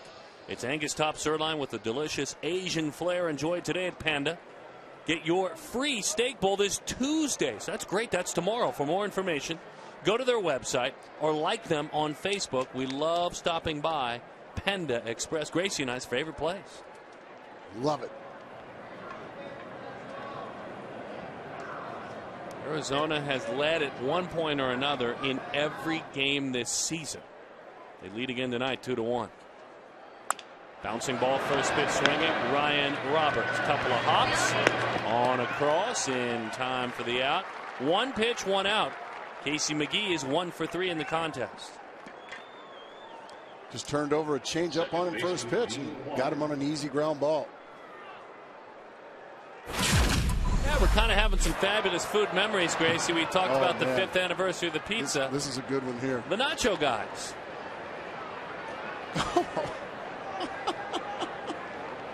Oh, yeah, that one napkin ought to do it. Just a bit of a memory, you know, on the anniversary of the pizza guy. 0-1 the count to Neil Walker. Just off the plate.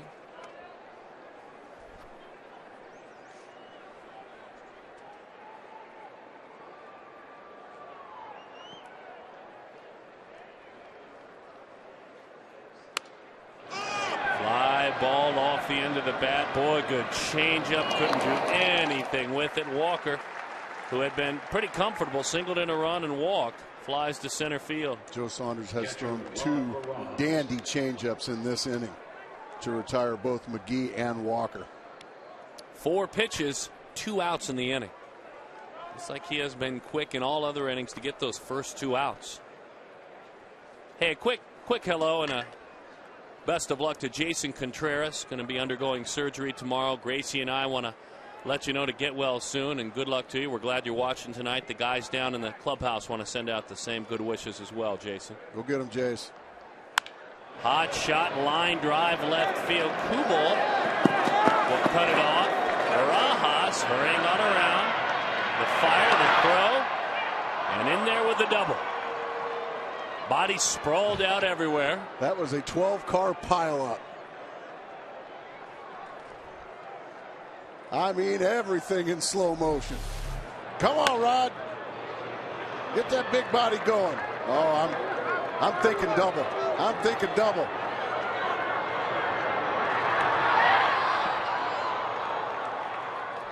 He got there. Attaboy, Rod.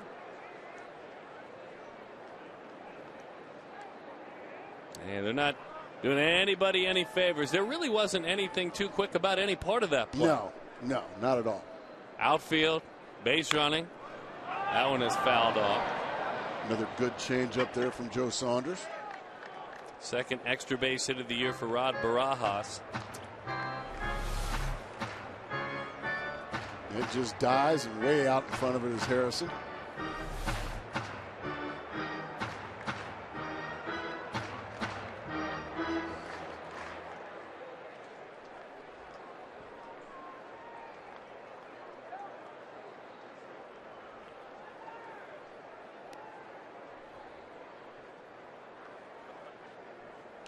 Into the dirt. Miguel plays it on a backhand.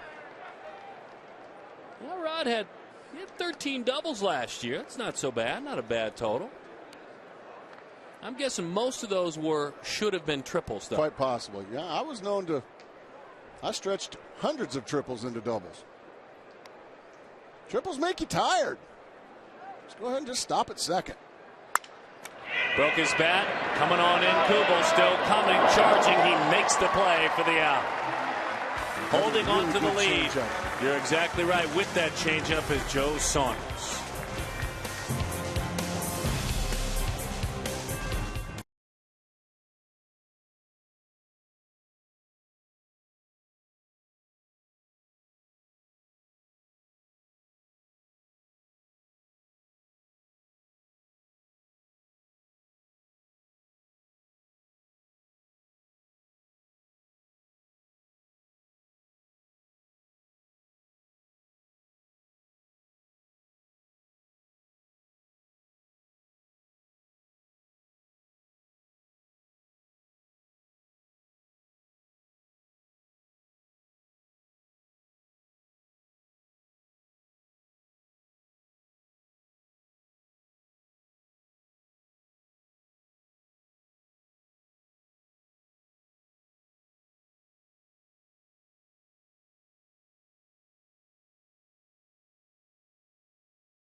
Pro receiver Larry Fitzgerald at the ballpark today with his teammate Patrick Peterson. You might remember last year he took some BP and it didn't turn out all that well. So today didn't take any cuts in the cage. Instead, he just spent some time in the outfield.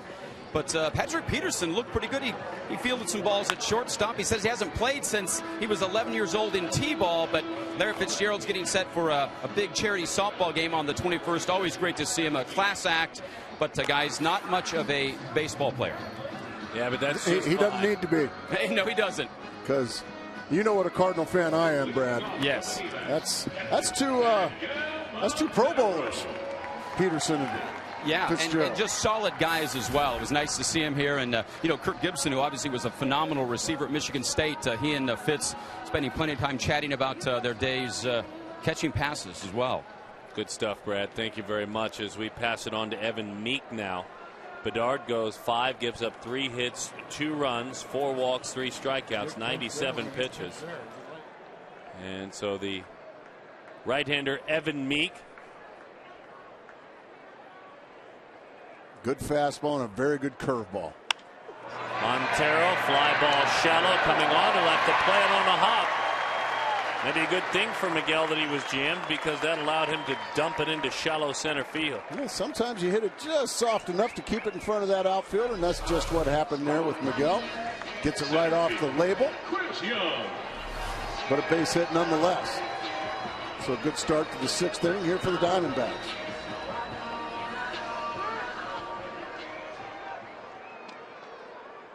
Meek battling injuries.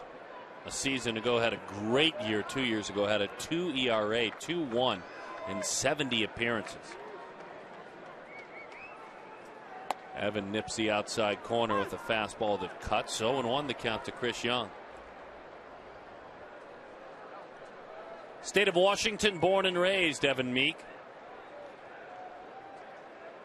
Signed out of community college, Bellevue Community College.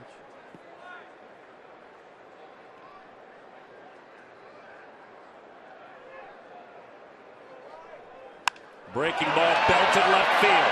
Going back is Presley. To the wall. Goodbye.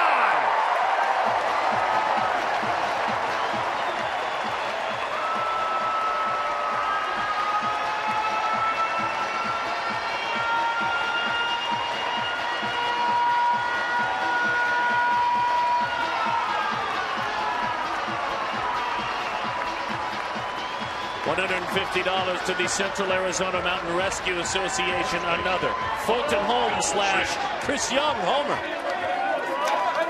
Well, right now it's a 2-man race for April Player of the Month. Matt Kemp and Chris Young. What a rope.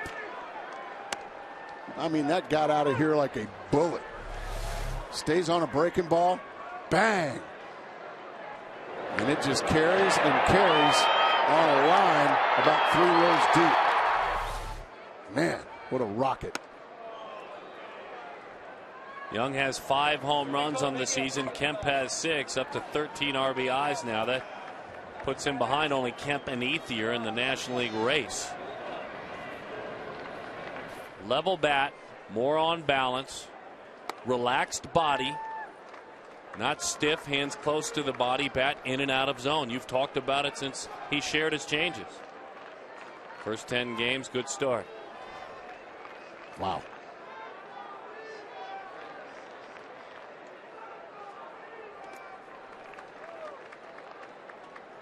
Two and 2 the count.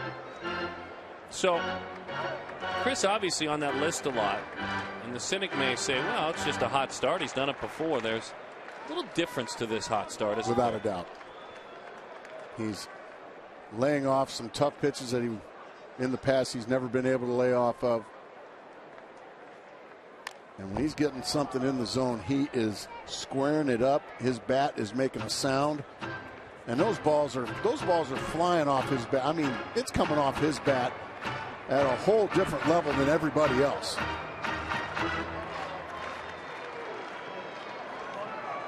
Don Baylor and he worked long and hard this spring to improve what was already a pretty good hitting career as Paul Goldschmidt strikes out. Left fielder, Jason Kubel. I think Baylor's looking for him.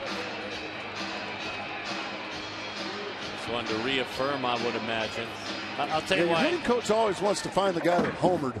Yeah, see, remember that? See what I told you? I told you. 4-1 is the score. Here's Kubel. So you were talking about Kemp. You threw that name out there. I mean, Matt's off to a really good start this year as well.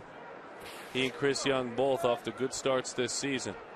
Kemp doing big things. Right now it's a one-man race, but Chris Young. Hey, he's in it. Kubel, line drive left field. And there to make the play is Presley. Shame for Kubel. He hit that ball hard, but right at Presley. Third baseman, Ryan Roberts. He's in the race. I mean, there's still plenty of April left to go. Kemp jumped out front, sprinted quickly. Young is keeping stride. We'll see. Kemp wins it if it ends right now. Still a few days left. A couple of more weeks left. I mean, with those numbers, Kemp has already been given 2 months to Player of the Month. Curveball, and it's a strike. That's a pretty good 2 month for Grace.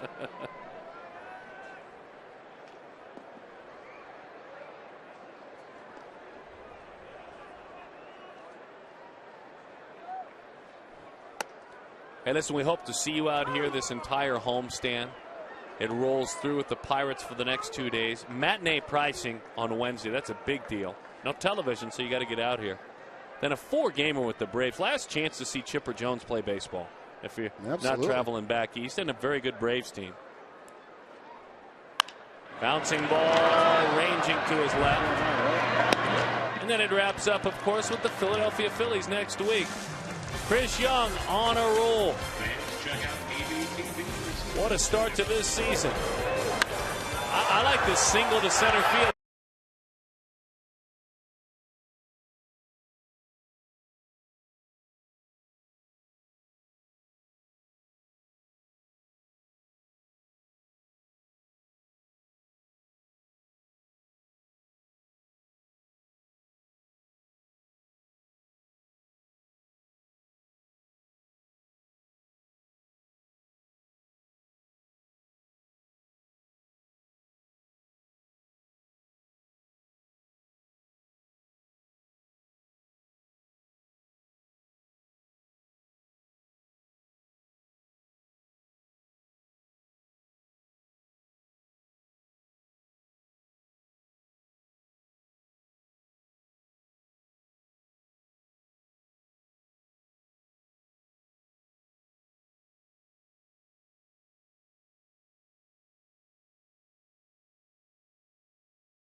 And get the first bobblehead this year in a set of 5. Be here on Saturday, May 26th. What's he doing? Before the D-backs and the Brewers play at 7:10. The first 20,000 fans are going to get a J.J. Putz bobblehead. No. Yeah, the number to call is 602-514-8400 or visit dbacks.com/tickets. Oh, boy. You know what? My kids are starting to get old enough that they're not ripping the heads off the bobbleheads anymore. Outside of yours. Mine, yeah. Mine die a miserable death just about every single time. But I think they might keep JJ in one piece. 1-1 the count to Clint Barmas. Well, you talk about a great weekend. Not only is Milwaukee in town, that's kind of the new age rivalry for these Arizona Diamondbacks. Great Midwest following here in the desert as well. So that series is already going to be rocking. Don't give anything away in that series of rocks. Then you give away a bobblehead. It's going to be a lot of fun that weekend. Be a lot of folks here. Are you watching Milwaukee? I mean, it's going to be fun. 1-1 the count. 1-2 as that one's fouled off. That question didn't go over very well last year, did it?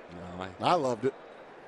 Oh, what a pitch. You betcha. Inside, that's strike 3.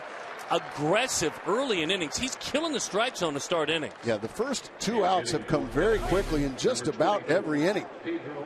And this one comes quickly again. A fastball. Well, it looked like it was inside, but we've seen Dan Bellino ringing that up most of the night.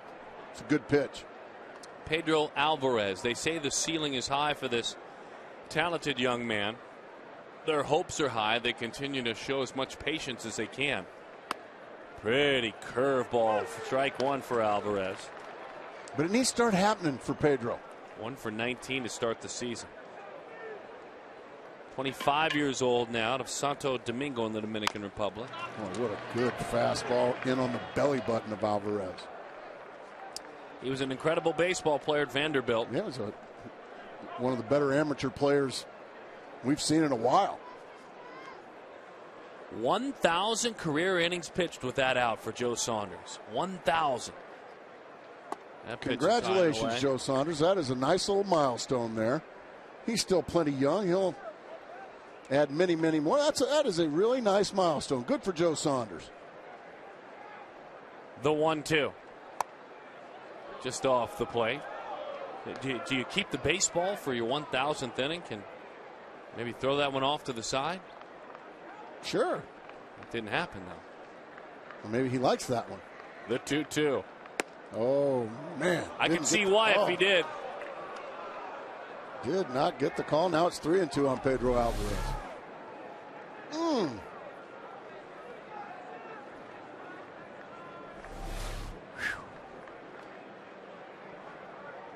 Fastball, ground ball.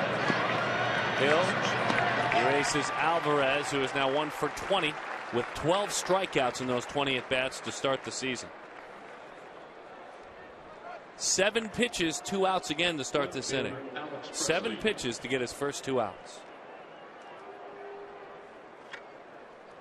You and I have had over the last few days off the air and on the air discussions about longevity. Well, and Jamie Moyer, you talk about longevity.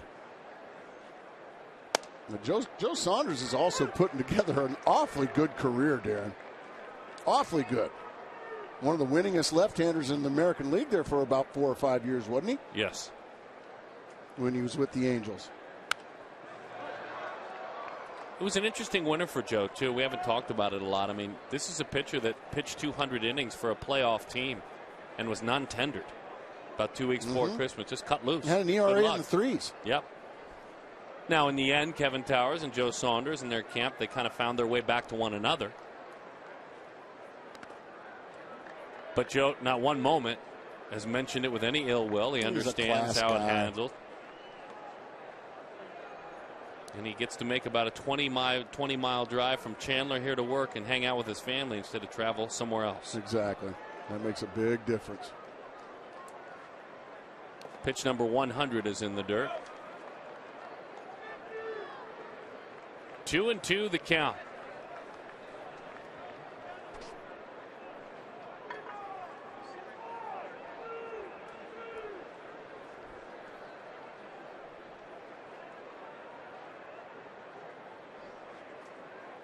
They talk about Saunders in the dugout as he goes over 100, and that has that phone ringing. Well, you'd like to see Joe finish his evening with this batter right here. Walk on off with something good to feel about, and he's going to do just that. Heck of a job by Joe Saunders tonight, folks. Again. More than 1,000 innings in his major league career. He hopes to add a victory to that resume as well.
We talked in the pregame about his struggles the last 2 years in April, and the first inning didn't start off too good for Joe. But I'll show you what he did after that put him in cruise control. All right, we'll look forward to that from Joe Borowski. Back to you guys. I tell you what, the king of the 2-inning teas right there, Joe Borowski, has me wanting to hang around and see what the heck he's going to talk about. Well, I'll tell you what, we missed Joe. You know, we didn't see him for a week. We missed him. So what do you think tonight about this outing for Mr. Saunders? Once again, just sneaky terrific. Does that make sense? You bet it makes sense. Sneaky terrific. Gave up a run in the first inning, and honestly, I thought he did well to just give up one run in the first inning. He was struggling with his command, and then once again, just absolutely locked down the Pittsburgh Pirates. After that, 6 easy innings after the first, and he's going to hand the number 9 hitter.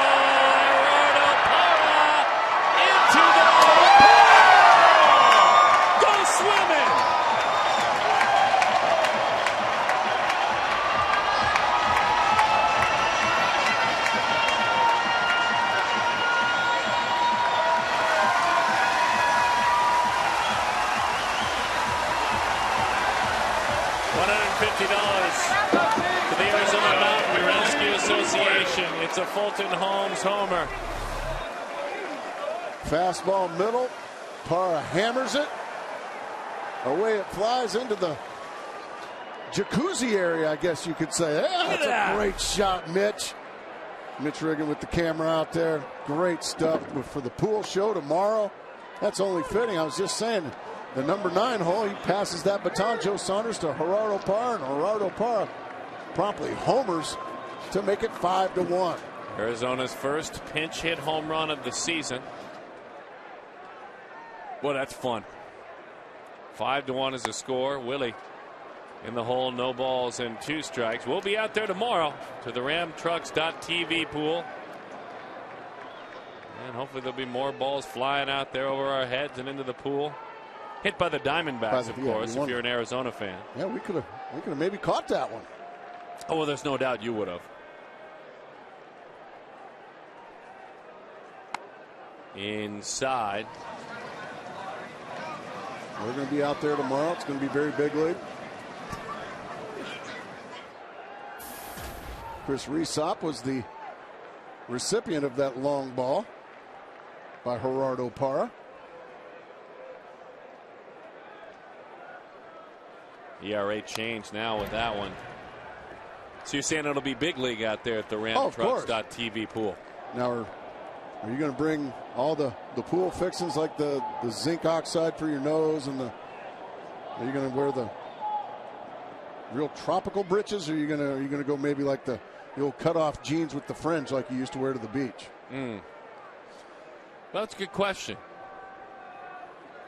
The 1-2. Chases a slider away from Resop. So Willie 0 for 4 tonight with a couple of strikeouts. Second baseman, Aaron. I haven't decided yet. I might wear knickers. I'd like that. That'd be a good look out at the pool. You know what? If you wear knickers, I'll wear some with you.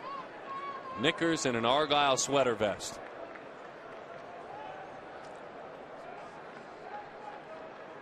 I think that would be the right thing to do, though. Here's Aaron Hill.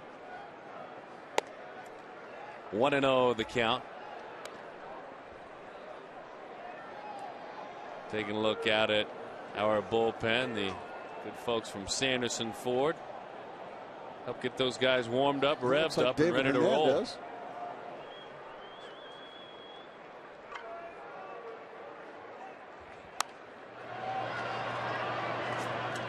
Good rip at a slider right there. Aaron Hill fouls it back.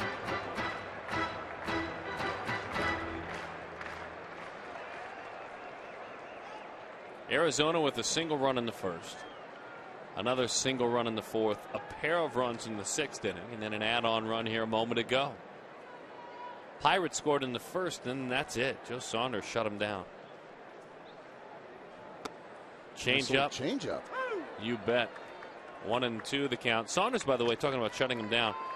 Joe Bazooka Joe faced 3 over the minimum since that shaky first inning. Just 3 over the minimum.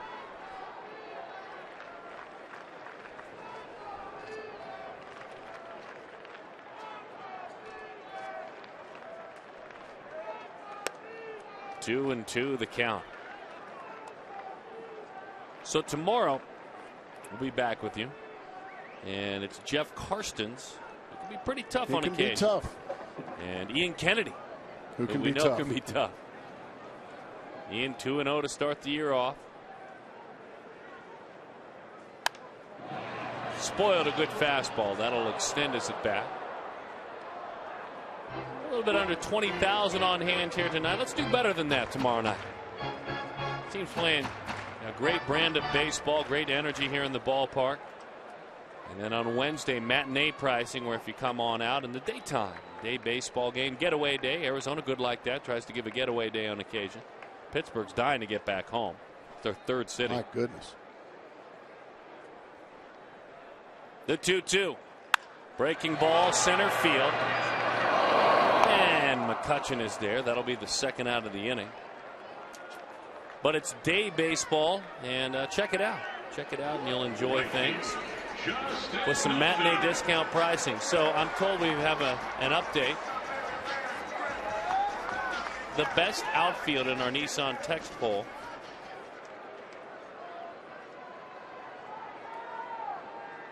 Well, you folks surprisingly vote for the Diamondbacks.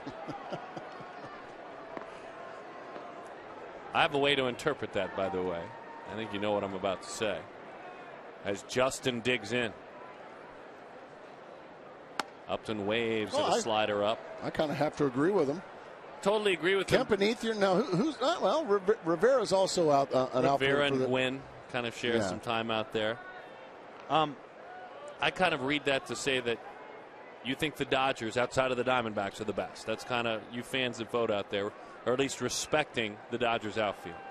Swing and a miss, 0-2 the count. I think they should be respected. 91, no votes at all for the other two American League West teams. People don't like Cargo. Good point by you. And of course, the Padres were denied the opportunity again to even run in the race. To even be a part of the National League West. Gerardo Parra, the fourth outfielder in the Arizona outfield.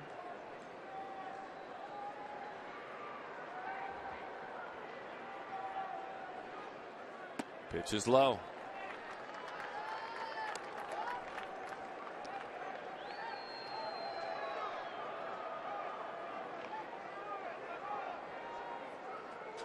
Upton has plenty of walks this year. That on base coming in at 390. Isn't slugging like he wants to yet. And he goes down on strike. So Justin 0 for 4 here this evening. A man he shares the outfield with on occasion was called upon to pinch in, and he reminded all of you, I can play, I want to be out there more, not in the pool, in left field.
Pitchers yesterday against the Rockies, Trevor Cahill, 7 1/3, only 1 earned run.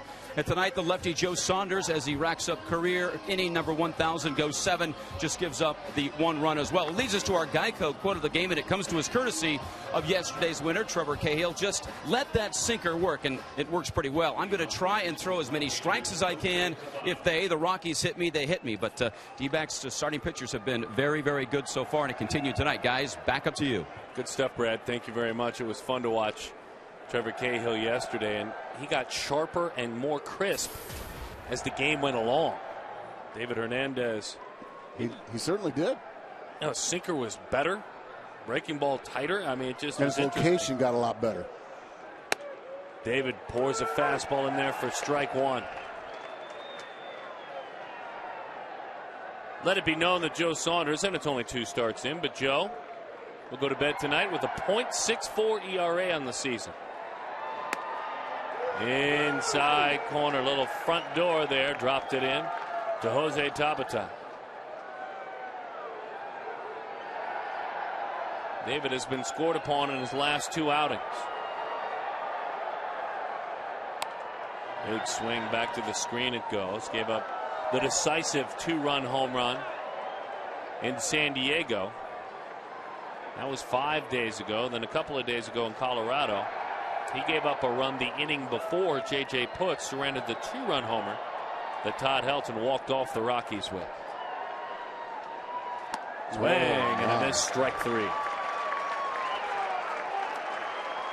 Starting to get a lot more confidence actually in that breaking ball, isn't David Hernandez? McCutchen about to hit. Dodge Ram trucks, tools of the trade. His defense is certainly one of the strengths that he has. Gold Glove caliber outfield. Dodge Ram trucks presents tools of the trade. You know why I think he's getting confidence with that breaking ball, to finish your thought? He's kind of, with stubbornness, sticking to it even when it's always not there for him. That's the only way you truly develop a pitch. You got to stay stubborn with it. And I also think that's going to make his fastball even more effective. If you show you can throw a breaking ball for a strike about when you want to. There's a changeup. Just what David Hernandez needs, more weapons.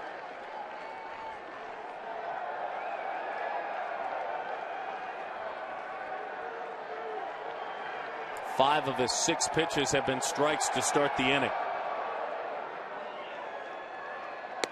Another changeup, and that's a called strike. Have to talk to David, find out how he grips that ball. He doesn't throw many of those. Sacramento area, born and raised. Brother a pitcher in the organization as well in the lower ranks. Slider, strike 3. He actually hung it, but it was a strike. 3 off-speed pitches, 3 strikes. David Hernandez in total command right now. Yeah, you saw even though he kind of hangs it right in the middle of the plate, watch the knees buckle of McCutchen. Yep. I'll go take a seat. Here's Casey McGee. Single. Fly to left field, grounded out to third.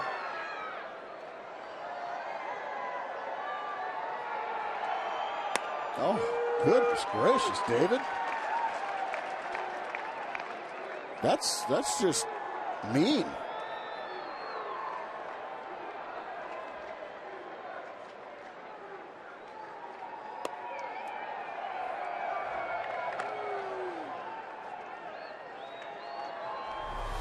This is the first pitch you saw. Just crank that breaking ball.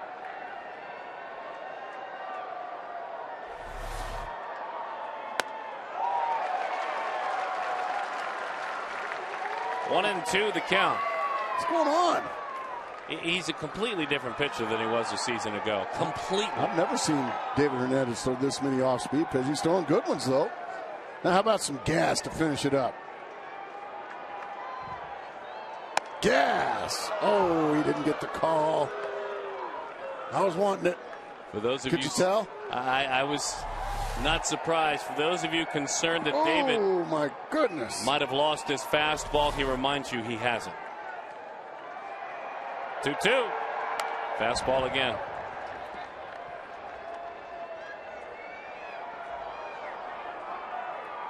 Different, very, very, very concerted effort to change things up. Pitching coach Charles Nagy, David, has always had ownership of those pitches, had to use them when he was a starter. 2-2. Changeup.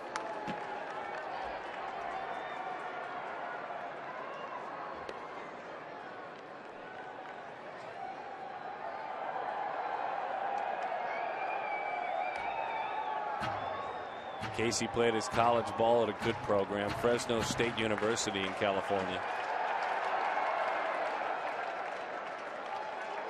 2-2, breaking ball, ground ball. What a play by Ryan Roberts and Paul Goldschmidt on the other end.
By Miller Lite.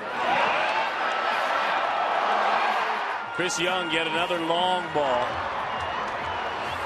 on a breaking ball that if he is lunging and diving and off balance as he is in the past, that's a pop-up in the infield. Instead, it's a homer. Pitch to Young and get stung, said that sign. I like it. That's a good sign. We need more signs this year. Haven't seen enough of them. Do we? Well, you know what? I'm glad you reminded me of that. Haven't seen enough of them this year. Need more, don't you think? Miguel Montero leads it off. 5-1, Arizona leads it. Montero high fly, right field, going back, and there to make the play is Jose Tabata, and Montero 1 for 4 tonight. There are some signs, and I have to agree with Gracie. We haven't said it enough this year. We need a lot more signs at the ballpark. I agree. Pick a player, any player, and it could be the star of Justin Upton or the relief pitching of Joe Patterson. Pick a favorite player, make a sign. We need more signs at the ballpark. I support this club. Make a sign. Yeah. Doesn't take long. And bring it on out to the ballpark. We'll put it on TV. You'll be famous for a little bit. Pitches inside to Chris Young, who I think is already famous, and the count is 1-0. Brad Ziegler will have the 9th inning in a non-save situation.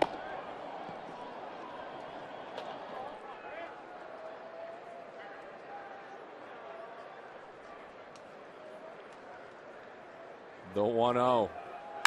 Young, hot shot, base hit, left field. Wow. I don't know. Matt Kemp might hear some knock, knock, knock. And who is it? Well, hi, Matt. It's me. It's me, Chris Young. You remember me. Yeah. We're going to have a battle for Player of the Month, which right now belongs to Matt Kemp. But what Chris Young just continues to impress in April. In a minute here, if we show another side swing, can you help us understand why he is doing what he's doing? Sure. Paul Goldschmidt digs in.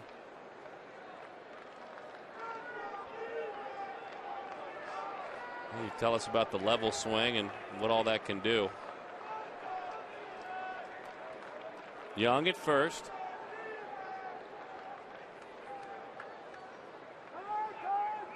Time is called. What's going on? Yeah, waiting on the possibility of Young taking off. Here we go. Okay, watch the bats plane right through there. That's what you want. Watch how level this bat stays through the zone. Last year, it was much different. It was almost like a wood chopping, like you just from straight up to straight down, and because of that, he missed a lot more baseballs than he has this year. Kudos to Don Baylor and to Chris Young. And Chris Young for not fighting change. A lot of big leaguers don't want to change. I'll go with what got me here, they say. And sometimes that is pretty good way to think. But Chris Young, I think, decided to himself, you know what? I want to get better. I'm already an all-star baseball player, but I want to get better. Well, so far, so good. Yeah, that hit was against a right-hander. He's a .220 career hitter against right-handers coming in. And it's our job to share that. Chris can read. Chris hears us talk about it, and we do it out of respect when we pass it along that maybe Eduardo Parra is going to be playing a lot of center field this year, going into the season. Because of what you had mentioned just a minute ago, a career .220 hitter against right-handers. He handles right-handers very well. Jason Kubel handles right-handers very well. Well, right now, Chris Young's going to get a lot of playing time. A mile high to right field.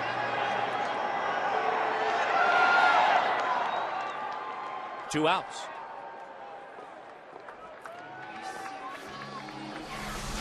Arizona Diamondbacks baseball is brought to you in part by Nissan. Go to Nissan now for our great offers across our full lineup. Visit ChooseNissan.com or your local dealer now.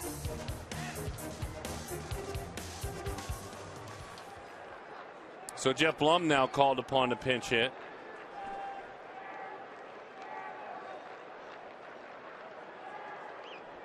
Looking for his first hit of the year. He does have a sac fly and an RBI. He'd like a hit. Blum takes a breaking ball that misses in. 1-0 the count.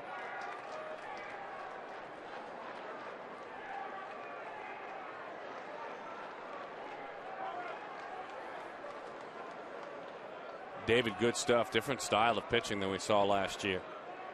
Command of 4 pitches.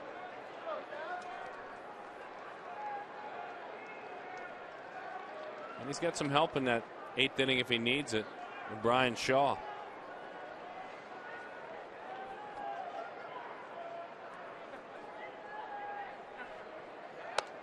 Two and 0. And another thought on Young and Baylor. It's not as if Baylor said change your stroke, change your stance, and start hitting it real soft to the right side. I want little flicks of the baseball, have to make contact. He didn't want him to change who he was. No. Does that make sense? He wanted to improve who he is. I think a lot of people think when you make a change like that, you have to totally give up your strengths. No. What he did was make what Chris Young is better. And it doesn't happen overnight. You have to work at it, and you have to trust it. And if you go 0 for 4, you have to continue to trust it.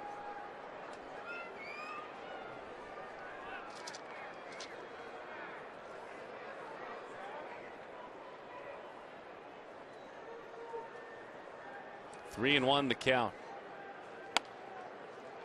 3-2 the count. Blum will buckle back up there.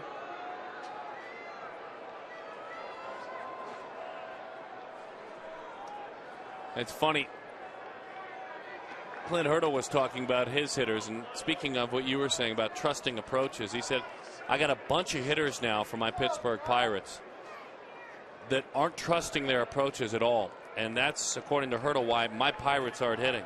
No one is trusting anything they're doing right now. You were talking about Young staying faithful to his change. Runner takes off, fly ball center field. I just dumped it in there. Matt Williams stops Chris Young, a Texas leader for Blum.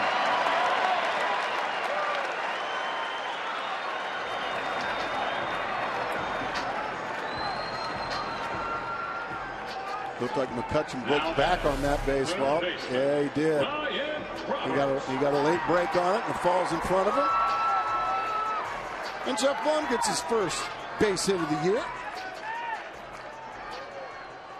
And that's good to see.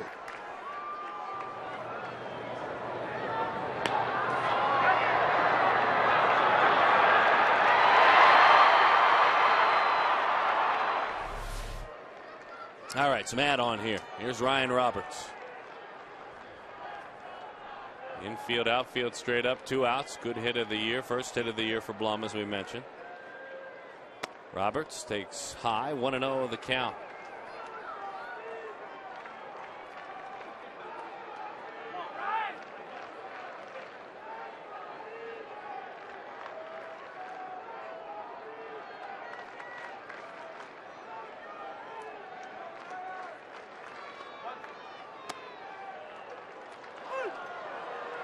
Well, that was one of your higher strikes you'll see.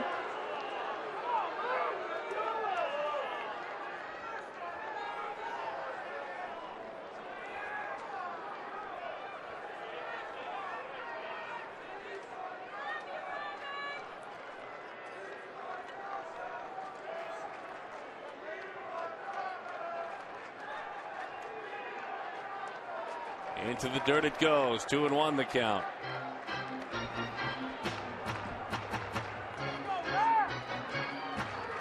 Fans down below starting the Taco Bell chant. We want realize tacos. With one more run, that's a free taco tomorrow. 3 of them with the purchase of a large drink. I love those soft tacos. Can't wait. I'll know if you win. It's actually the crunchy tacos only. All you need to do is buy a large drink. The 2-1. 2-2 the count on Roberts.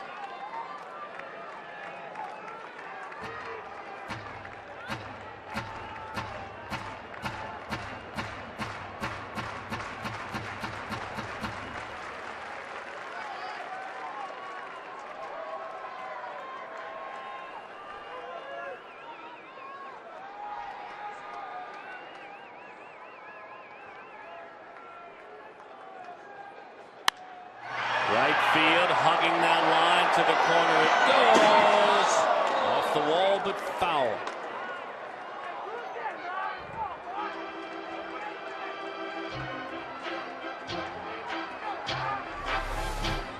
Hits it hard, and it's coming right in your living room, folks. Drove it a long ways down the right field line.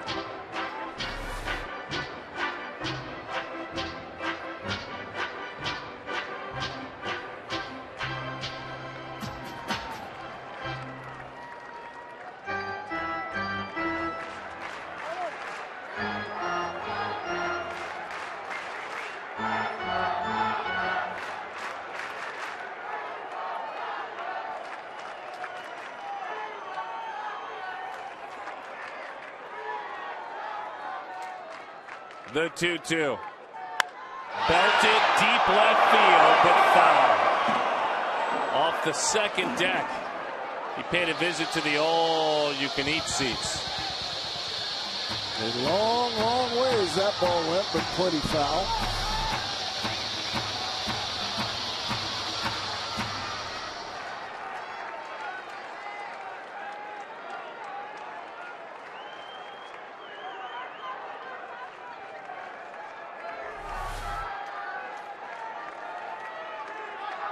Down for that slider away.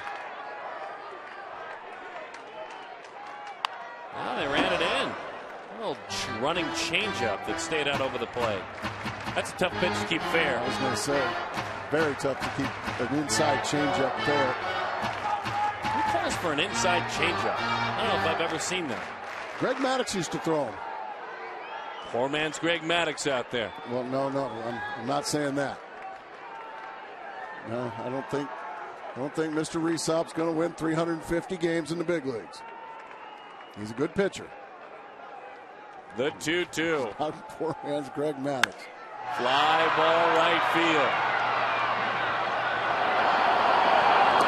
3 outs to get. Resop cleans it right up. Ziegler is on.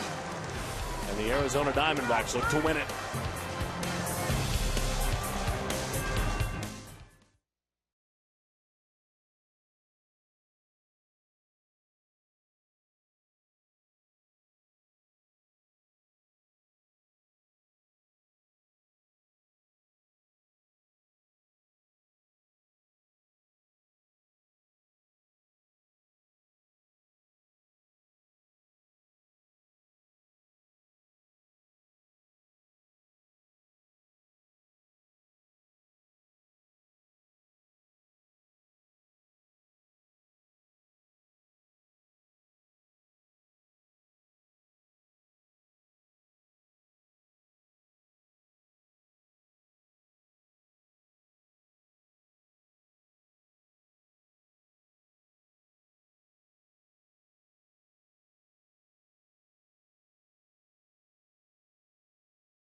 My name is Darren Sutton. Glad to have you with us.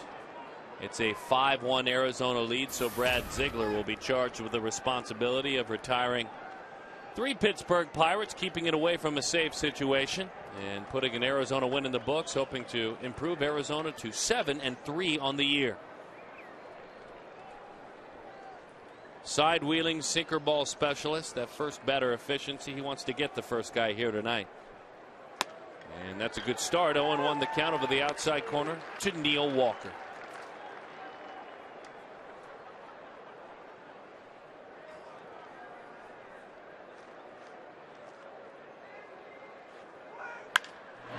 Bouncing ball, diving play. Hill got him.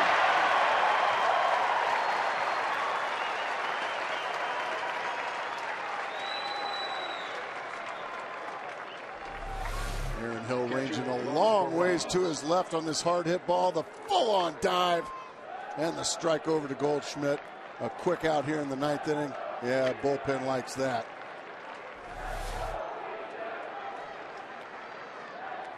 Yeah, I didn't get to see Aaron Hill play very much, if at all, Darren, when he was in Toronto. He has really impressed me defensively at second base. I think surprising a lot. You know, seeing the home run totals, not quite sure who he would be defensively. But he's been solid, as you said.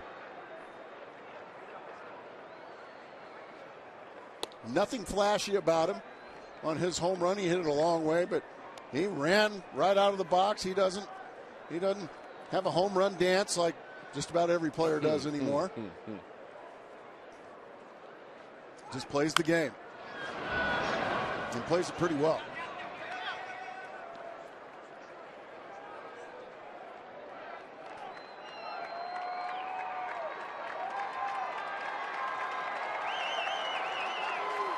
So Ziegler. That's a lot of Gerardo Parra's fans and Diamondbacks fans. They had the cheers going earlier. And Gerardo Parra homered into the pool earlier and stayed in defensively. And when he came out, they love him. They remember the Gold Glover standing and cheering. That's kind of his section. He tip of the cap, tip of the glove. And they're chanting and dancing out there now. It's become a fun section. Make a choice. I mean, you come to a ball game as that one is swung on and missed, strike 3. A hovercraft slider diving down and in, and down goes Barajas. Just a slider that never gets there. It just kind of stays right there, and over the top of it goes Barajas. Parra, 2 outs. And the Battling Buccos down to their final out. Nate McLeod pinch hits. That's strike 1. The veteran back with Pittsburgh, 1 of 7 this season.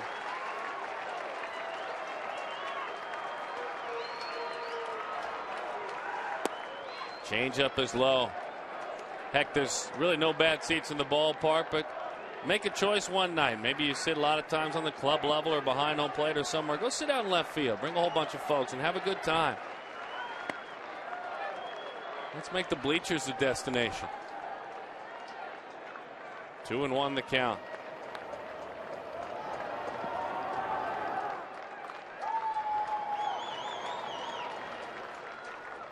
In and out of the catcher's mitt. 2 balls and 2 strikes.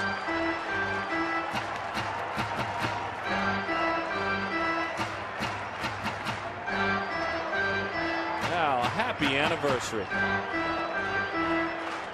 Congratulations.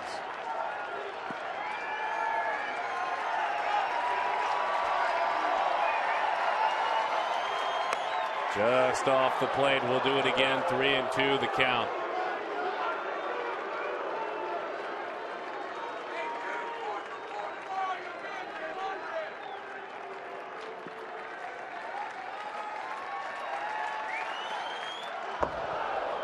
Well, they lost him there. That one just missed. Way inside. Kind of pulled that one. Held on to it.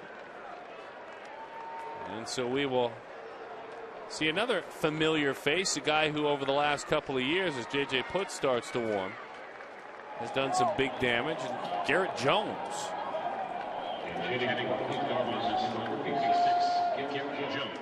Garrett hitting a solo home run against Ryan Vogelsong yesterday and is 4 for 12 in this road trip. Well, when you're searching for offense, better get him out. Better get him out of the lineup. He's doing way too good. Good pitch there, strike 1. I'm sure that the Pirates have some younger players that they're supposed to play and see if they can play. But sooner or later, I would imagine if the offense isn't there, Clint Hurdle's going to go back to his best players. Well, Clint Hurdle's also got to keep his job. You can't just continue to run out players that, haven't shown they can do it at the major league level. I'm a big believer, Darren Sutton, in develop players on your own time. I'm here to win baseball games if I'm managing. Outside, 2-1 the count. A quick reminder, Garrett Jones the last 3 years, starting in 09, 21, 21, and 16 home runs. I don't want that in the lineup, don't you?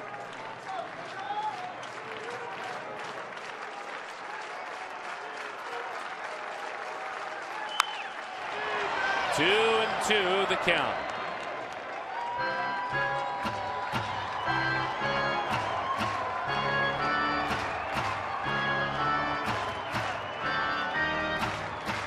Gibson's squad has been incredible at home in regular season games dating back to last season.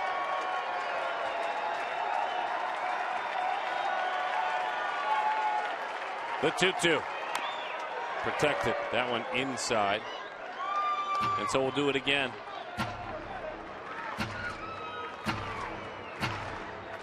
Yamaiko Navarro waits on deck just in case he's got a bat in his hands. 4 starting pitchers and a reliever hanging together.